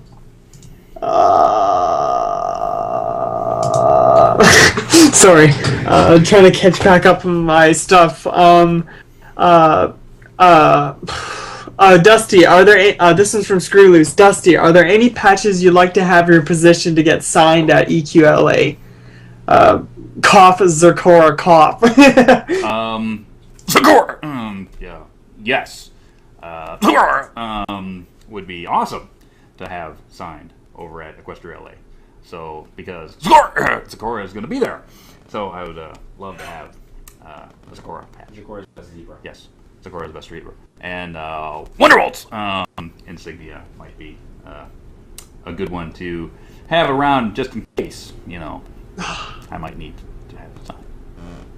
I just love those. They're like, as soon as he posted them for us on Twitter, I'm like, wow, I love them. They're just so well done and so well made, They and are I can't wait to see more and more coming because I'm like, oh, these are so cool. Yes. I don't know, these badges are just really well done. If you guys could like even check out his Twitter and check out some of his work he's made, it's freaking amazing. Somehow honestly, we need to get him a bigger machine. Somehow we need to all gather together in a pre-Kickstarter or something or other. It's like, okay, I'll make all these patches for X amount, get all these people together, give them the money so we can buy the machine and make the patches. Yeah. It's very top shelf. Yes, so we will figure that out later. Yeah. yeah. So this one is from James Justice on Twitter. Question for Baron. For those who don't know, have you written down your dreamscapes, and if so, why not post it online? He does. Yeah. Go to DeviantArt. Go to DeviantArt. It's happening now, right now. I've been posting his DeviantArt, my friends, Engel. and I'll post it again and right there. Check it out. I noticed that because I was scanning through it earlier this morning. I'm like, wow, these are really cool. Yeah, I mean, there's even one called the MLP Dreamscape. There will be the Ander one going up. I'm just kind of figuring out how I want to start that one for people because I can't do it. You can't go back to the beginning. Yeah. It's like 15 years ago. Yeah, there's, literally thousands of sketches. Some of them not all that great, but there's thousands of sketches, and sorting through it would be... Yeah. I'd be very old, gray, and probably dead before I finished it. Mm-hmm. Next. Okie dokie. DJ Midley asks me if there was any plans that I'll be attending BronyCon in BC. My response is I'm not too sure. I haven't looked much into it yet. I don't really even know when it starts, but since everyone assumes that, hey, since I'm in Canada, I can just make that trip, but that's like a good day trip right there. Maybe even 2 if I'm lazy. But it's 2. I've been thinking about it. I'm like, wow, a convention in Canada, that's pretty cool. But and since it's in Vancouver, the freaking place where they make My Little Pony, that's a bonus right there. So I have been thinking about it. It's not that it hasn't crossed my mind. So I don't know. I'm on a draw right now on that, but I'm sure I'll tweet it when I get around to it if I'm actually going to go or not. Cool. Yeah. Just going through the questions real quick. Mm-hmm. Sorry. Oh, actually, I gotta ask one myself. Is about your dreamscapes and stuff. Is like, are you just like born with that, or can people actually train themselves to actually do that? The answer is yes. On both counts, it seems to run a little bit in my family. I actually found out this year that my mother can remember most of her dreams. And kind of like, I get the impression to a certain extent, it hasn't really talked about it a whole lot. When I was little, I used to think everybody could do this. And I would tell my classmates in school about this, and I would get he's grown the third eyeball back away slowly response from them, or was told I was a liar, you couldn't be doing this. So for a long time, I just never told anybody about doing it. Then I got into college and discovered there was this thing called lucid dreaming. It is something that people can train themselves to do. It takes a lot of practice, and the biggest thing I can say about it is in some cases, the harder you try to do it, the less successful you're going to be. And that's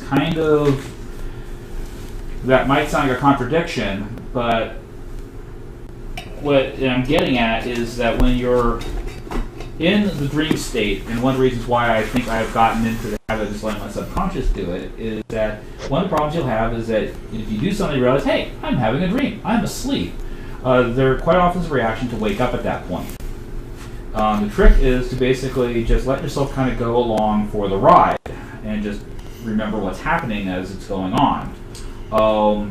Like I said, okay, so those are basically lucid dreams right there, because I never knew. Now that I think about it, I actually have those too, except I know I'm in a dream, and so then I realize I can actually bend reality, and then I'll actually put things, gain in my perspective, like gain in my forward, so that I can have fun with them. Like, hey, you know what? I can now fly, and I will do it in my dream. Yeah. Yep. I don't know if that's actually lucid dream or not, but I've had those before. Yeah, that qualifies. Now, the one funny thing is say, hey, I can fly.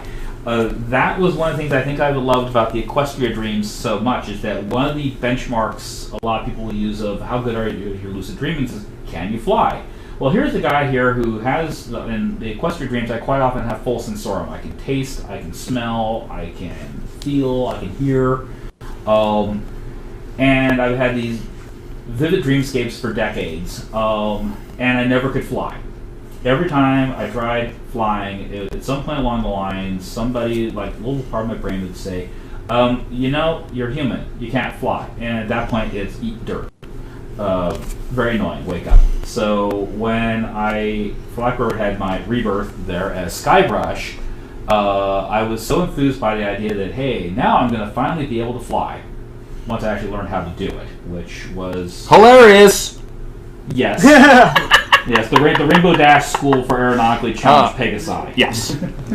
Yes. And let's just say that there are a lot of barns and trees involved. Yes. And the phrase, heal please! Yes. I did, like, I actually had, I'm really good at remembering my dreams too, and I keep having reoccurring ones. That, and like, one that always happens, I don't know why, is I'm for some reason a nut for Grand Theft Auto. Not the game, I mean by, like, stealing cars. I always have these dreams where it's like, hey, if I can't steal that car, I'm going to copy it, and then I'm just going to drive around in it and assume that I stole it. I don't understand. Well, that's one way your subconscious can work at things. Like I say, I don't do the Inception type thing. I can't, like, you know, I don't usually walk and say, I want to roll the city streets up into a big, you know, cannelloni shell. I don't do that. The only person that seems to get around doing that kind of stuff occasionally is Patina. And even Patina finds herself restricted by certain, you know, like, rev limiters, for lack of a better word. It keeps her from just going completely amok in my head when I'm asleep. But I will, you know, tell myself, okay, I need to go back to Ander tonight. I need to talk to the Sultan. There is a question we need to solve, or I'm working on a big mural inside his palace and I need to get it finished.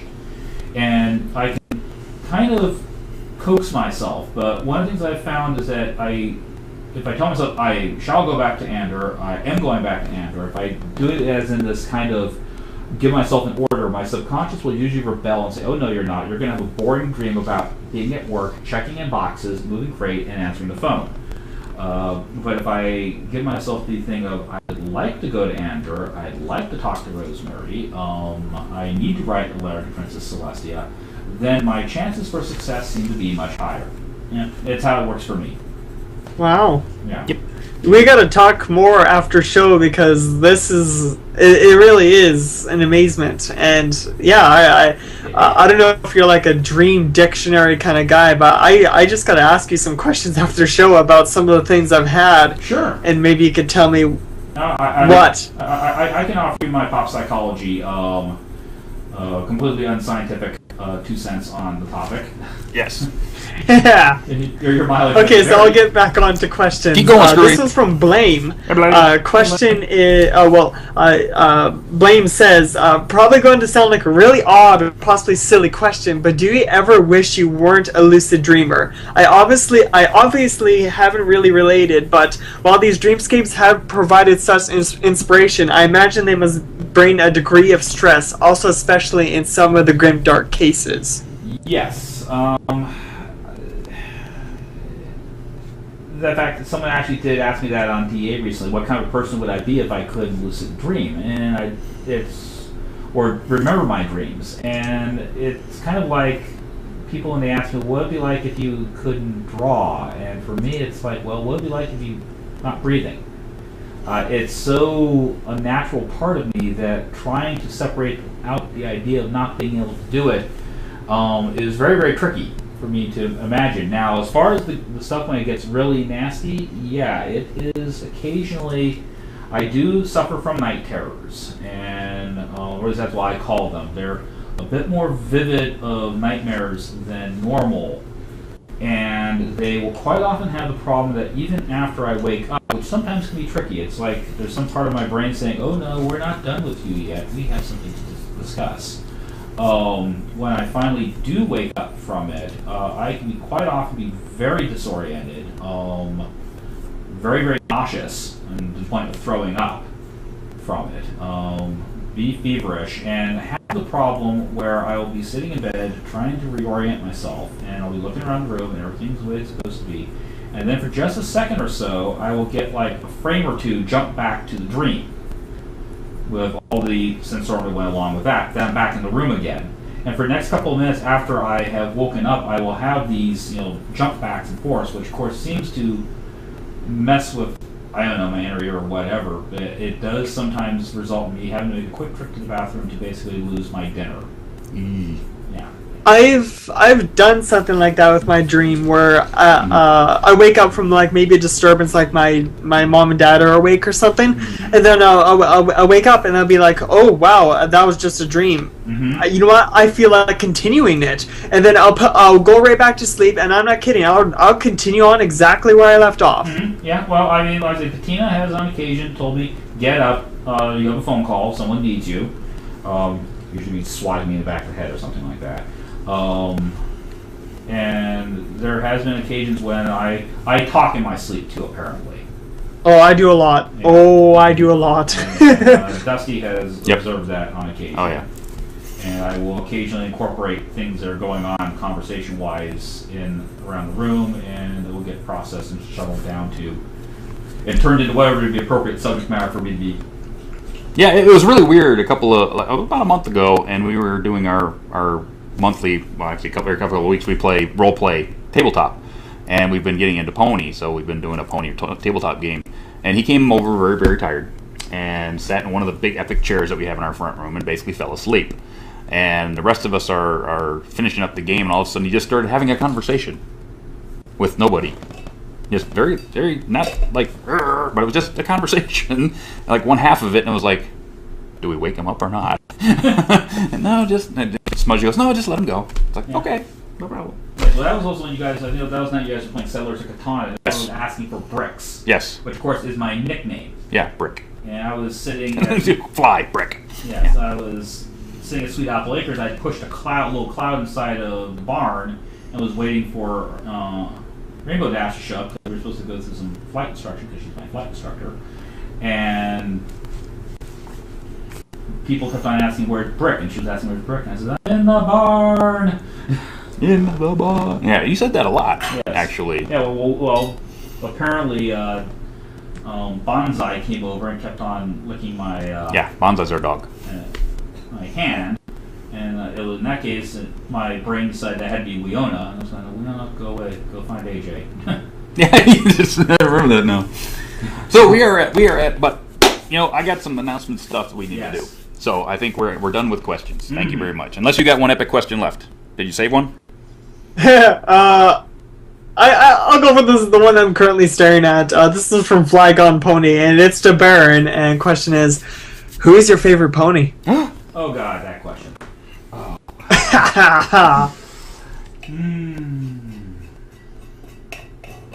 Well, it's definitely not Rainbow Dash, because she beat the living heck out of him in this dream.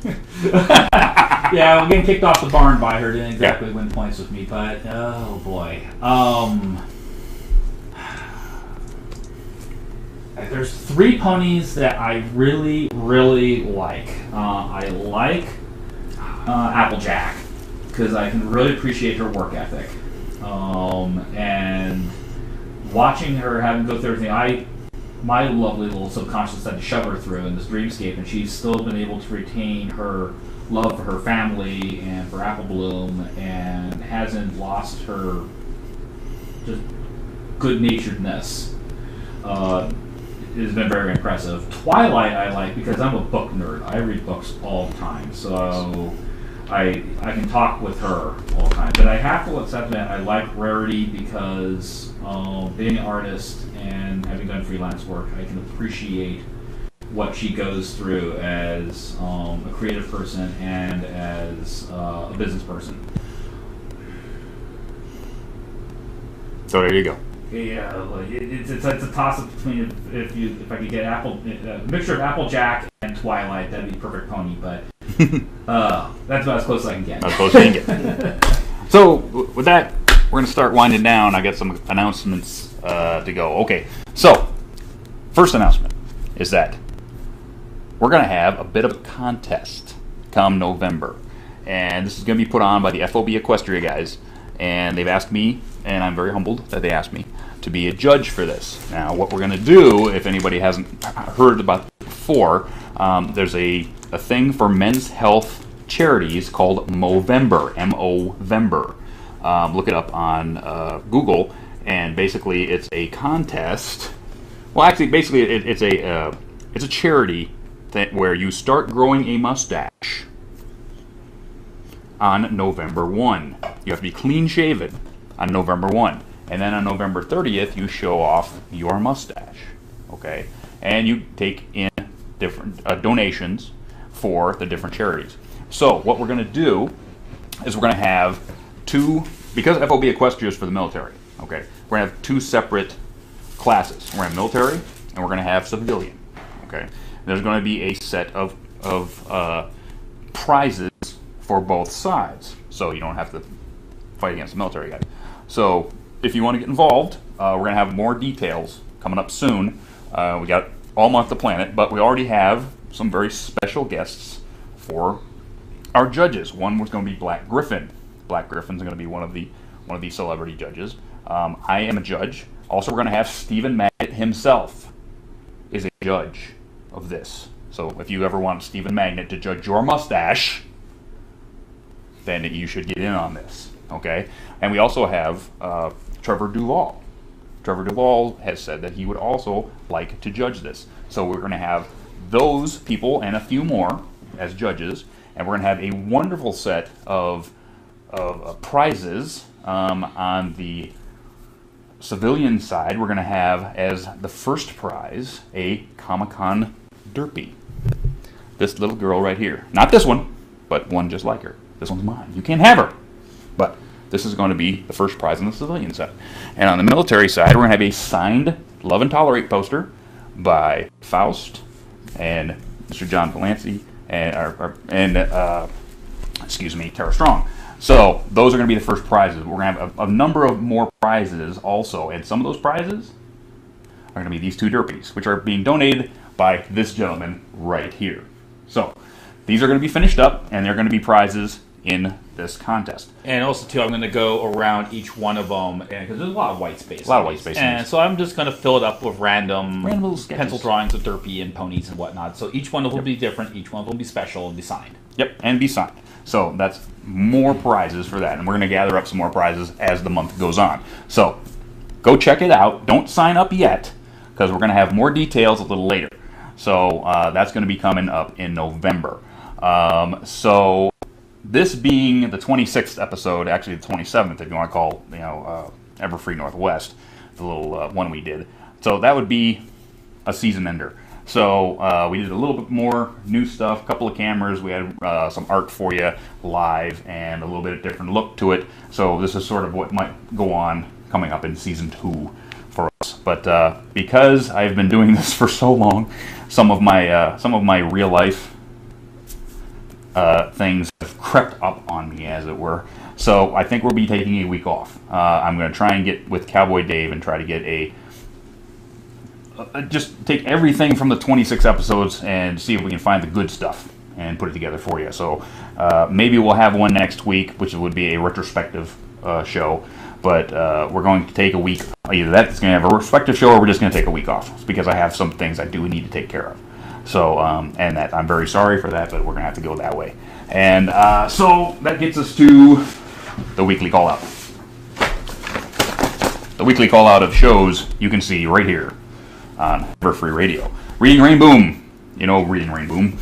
Reading Rainboom is every other Tuesday at 7 p.m. and they read fan fiction like it's a radio play, which is awesome. And then Cutie Art Crusaders would be Tuesdays, 9 p.m. Eastern, 6 Pacific, and they talk about all the best art that the Bronies have to offer. Equestrian Inquirer with your guys over there at EQI. Comedy and news straight from Ponyville, Wednesdays, 8 p.m. Eastern, 5 p.m. Pacific. Sketchy Sounds live songcast will be on Thursdays, 11 a.m. Eastern, 2 p.m. Pacific, performed by Sketchy, 2 hours live, so catch that. Brony Breakdown with Saber Spark and Paleo will continue on Thursdays, 7 p.m. Eastern, 4 p.m. Pacific. Then the Lunar Republic Takeover show, Nightmare Moon, stay in your damn show.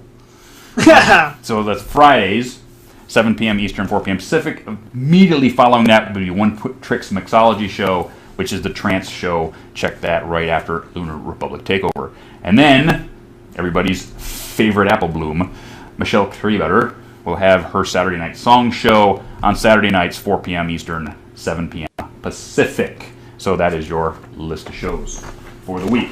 So I want to thank Mr. Baron Engel for taking time out of his day to come and join us. Thank you for having me on the show. Absolutely. I want to thank my man, Caredwin Thing, for helping me set this whole thing up. I would not be able to do this without his help at all.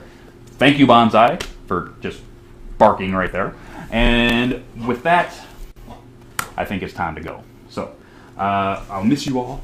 I'll be back soon.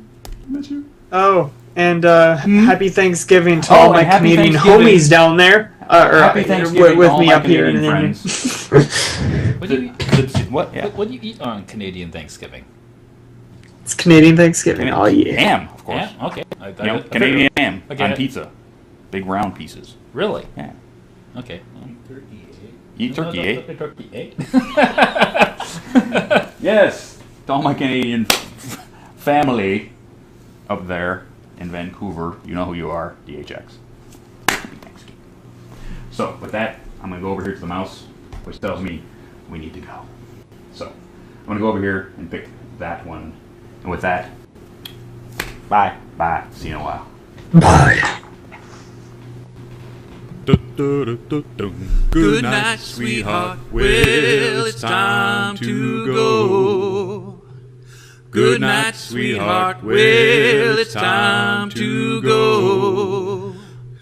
We hate to leave you, but we'll be back soon. Good night, sweetheart.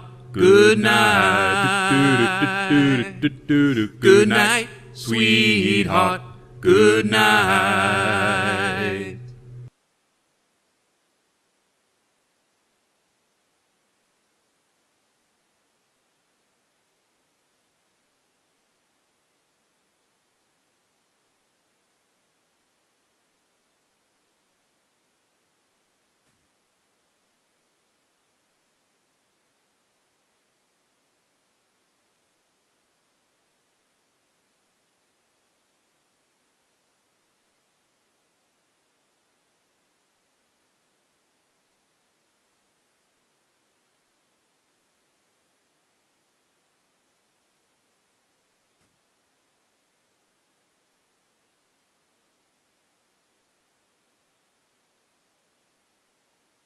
As well as I am with color, is by getting really good black and white.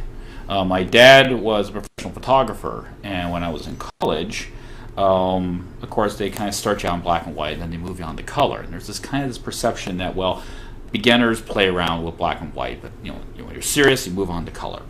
And so once I'd gone through my curriculum for drawing and everything like that, I dove into color with both feet and just going to town. And my dad was looking at a lot of my stuff and saying, it's nice, but you don't understand composition, you don't understand light and dark, and you don't understand contrast. You really need to work on this. Well, I was 20-something at the time, so of course I knew everything. So I just blew him off. Mm-hmm. And about a year and a half later, I realized that the old man was right. And so I went back and I really dived into my drawing. And really, I'd always been doing it all my life, but I really became almost obsessed with it. And one of the things I started doing was hanging out with all the studio photographers in school. Mm-hmm. And every picture composition I would do, I would run it past them first to say, okay, how's the lighting working on this? How's the composition working for you? Is the eye moving around the picture well? As far as the color goes, it was something I was actually told back when I was at Art Center, but it's one of those things that quite often happens in life where you are told something, and at the time you don't understand what the person's trying to say, and then 10 years later you're walking down the street and all of a sudden you go, oh, I get it now. And that was that one of my instructors at Art Center had really emphasized this concept that you don't look at color when you look at the surface, you look into the color. Okay. And when you look into the color, then you can deconstruct it in your mind, what you're working with. That and one little piece of information I learned once I started working at the art store, which was the concept of warms and cools. You know, you mix a blue and a yellow, you get green. However, if you mix a cool blue and a warm yellow, you will get a green, but it's not really going to look that great. It's going to have a bit of mud to it. Okay. So by staying with your warm warms and your cool cools, that helps bring the colors up. And you can play lots of things with the whole psychology of the picture, the mood of the picture. You know, I did Cruise in the Canterlot, which was on the opening video. That was working extensively with the color, and that was trying to capture in my mind what the colors appear in Equestria when I'm having my dreamscape stuff. Yes, the dreamscape. Yeah. Let's talk a little bit about your dreams. Baron has told me many times that he's one of a very small percentage of humans that actually lucid dream, and if you go Google that, you'll find a very interesting, very much of an interesting topic where you actually go within your dreams and live there. Yeah. When you sleep. Yeah.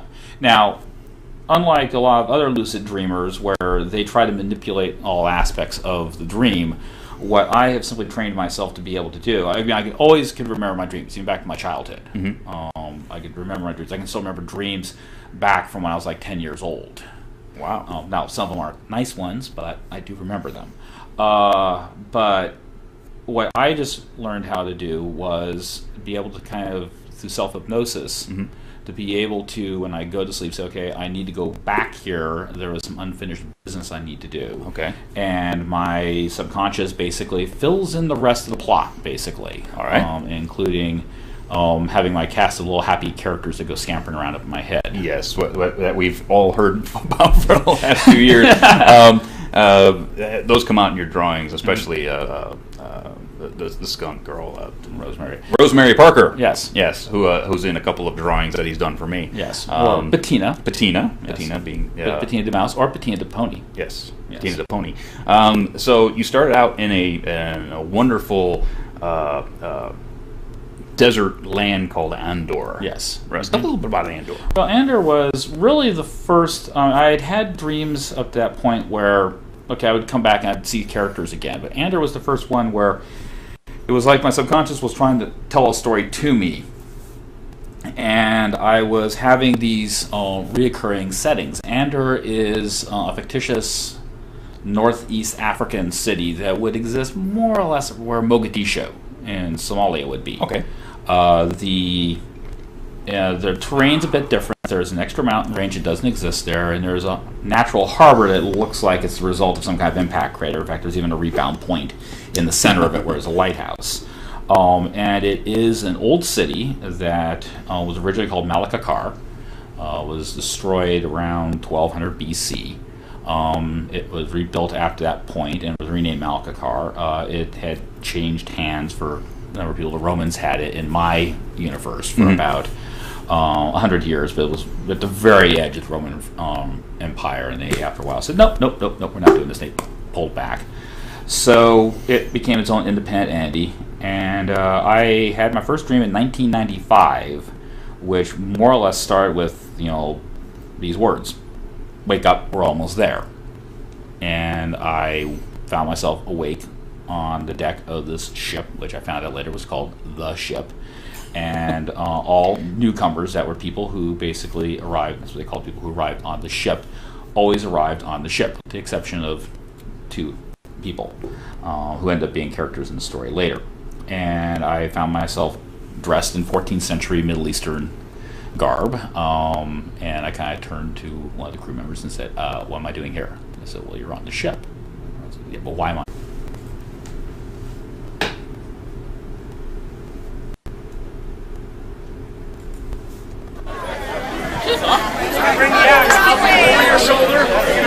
You're watching Evergreen Radio. You're not here with me. Oh, you were here.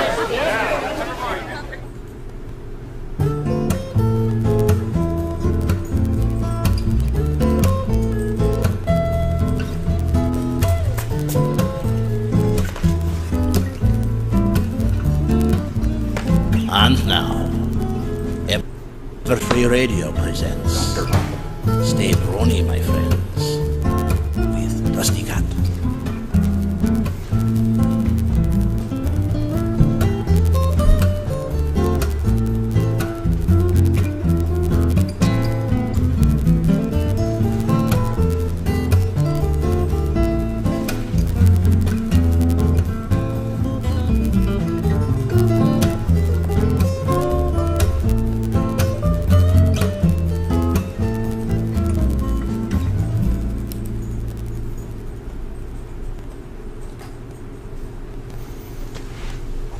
Hello, my friends. Welcome once again to San Jose, California, out here on the beautiful West Coast. And with me today, I'm always checking over here because I have a new monitor. Well, it's actually the TV, but so we're downstairs in the house because we want to give you something new. This is episode 26, which would be the season finale, as it were, of TV season. So here we are, season finale, and I've got my very good friend Baron Engel with me, artist extraordinaire. Thank you. And a well-rounded gentleman in his own right. So what we're going to do right now is I've got a beautiful video together by none other than Caredoin himself, who's over there, kind of. See things here. So yep, he's helping Rhodey today. So we're going to have a wonderful time for you. We're going to do some really new, neat stuff. So we set up the whole front room to give you guys some art tips a little later today. We also have a couple of announcements later in the show, so don't go anywhere. Get your friends here because we have some wonderful announcements from Equestria LA about what's going to be happening later in November. And also, we're going to have another announcement, which is going to be a contest, which is going to be happening in the month of November. That's going to be put on by the guys at FOB Equestria, and they've asked me to actually become a judge in this. So that's a little surprise for later also, so stick around. But as of right now, we're going to play this video so you know a little bit more about this gentleman sitting to my right. Right? Yeah. Right. Okay, so I'm going to go over here. I'm going to click it into a video. We'll be right back.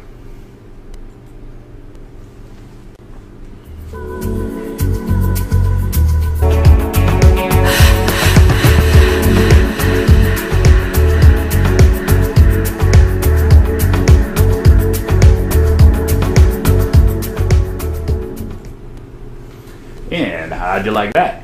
And that is 100% done by my buddy Caredoin over there. And the music is by Miss Nielsen? Courtney Nielsen, right? Yes. Courtney Nielsen, who actually to work with Mr. Roan over there. And he's been wonderful. Check him out. It's on YouTube? SoundCloud. Check him out on SoundCloud. Lots of wonderful music up there by that gentleman. And we're back. So, Baron. Yes. How are you doing today? I'm doing just fine. Awesome. Honored to be on the show here. Oh, thanks for coming, obviously. I know that we both have jobs, but you got the day off to come. And tell me a little bit about what you do on your regular day job. When I'm punching the clock 9 to 5, I'm a sales supervisor at an art supply store here in San Jose, California called University Art. It's a family-owned operation. It's been around for over 65 years now. I've been there for over a decade. Cool. And it is a nice place. They are fairly flexible with their hours and everything. So, like I said, I can get the time off to come on and be on the show here. Awesome. And we just put up your OC pony. And what's his name? Skybrush. That's Skybrush. Yes. Looking all dapper there with his hat. Well, yeah. Absolutely. Tell me a bit about your background in art. Where did you start? Did you go to school, or did you teach yourself and then go to school? How did that all come about? Well, like most kids, I drew. In fact, I don't have any recollections at any point in my life not drawing. I apparently started drawing like 18 months when my dad accidentally dropped a pen in the crib, and I went to town all over the place, including myself. In high school, I was able to attend Art Center College of Design down in Pasadena, California, which is a fairly prestigious school for illustration and commercial design and everything. When I moved up to the Bay Area here, I attended West Valley College, Mission College, DeAnne's in Foothill, and got my associate degree in illustration. Oh, awesome! I didn't know that you went all the way back to Pasadena. Oh yeah, myself. We've actually been friends for what?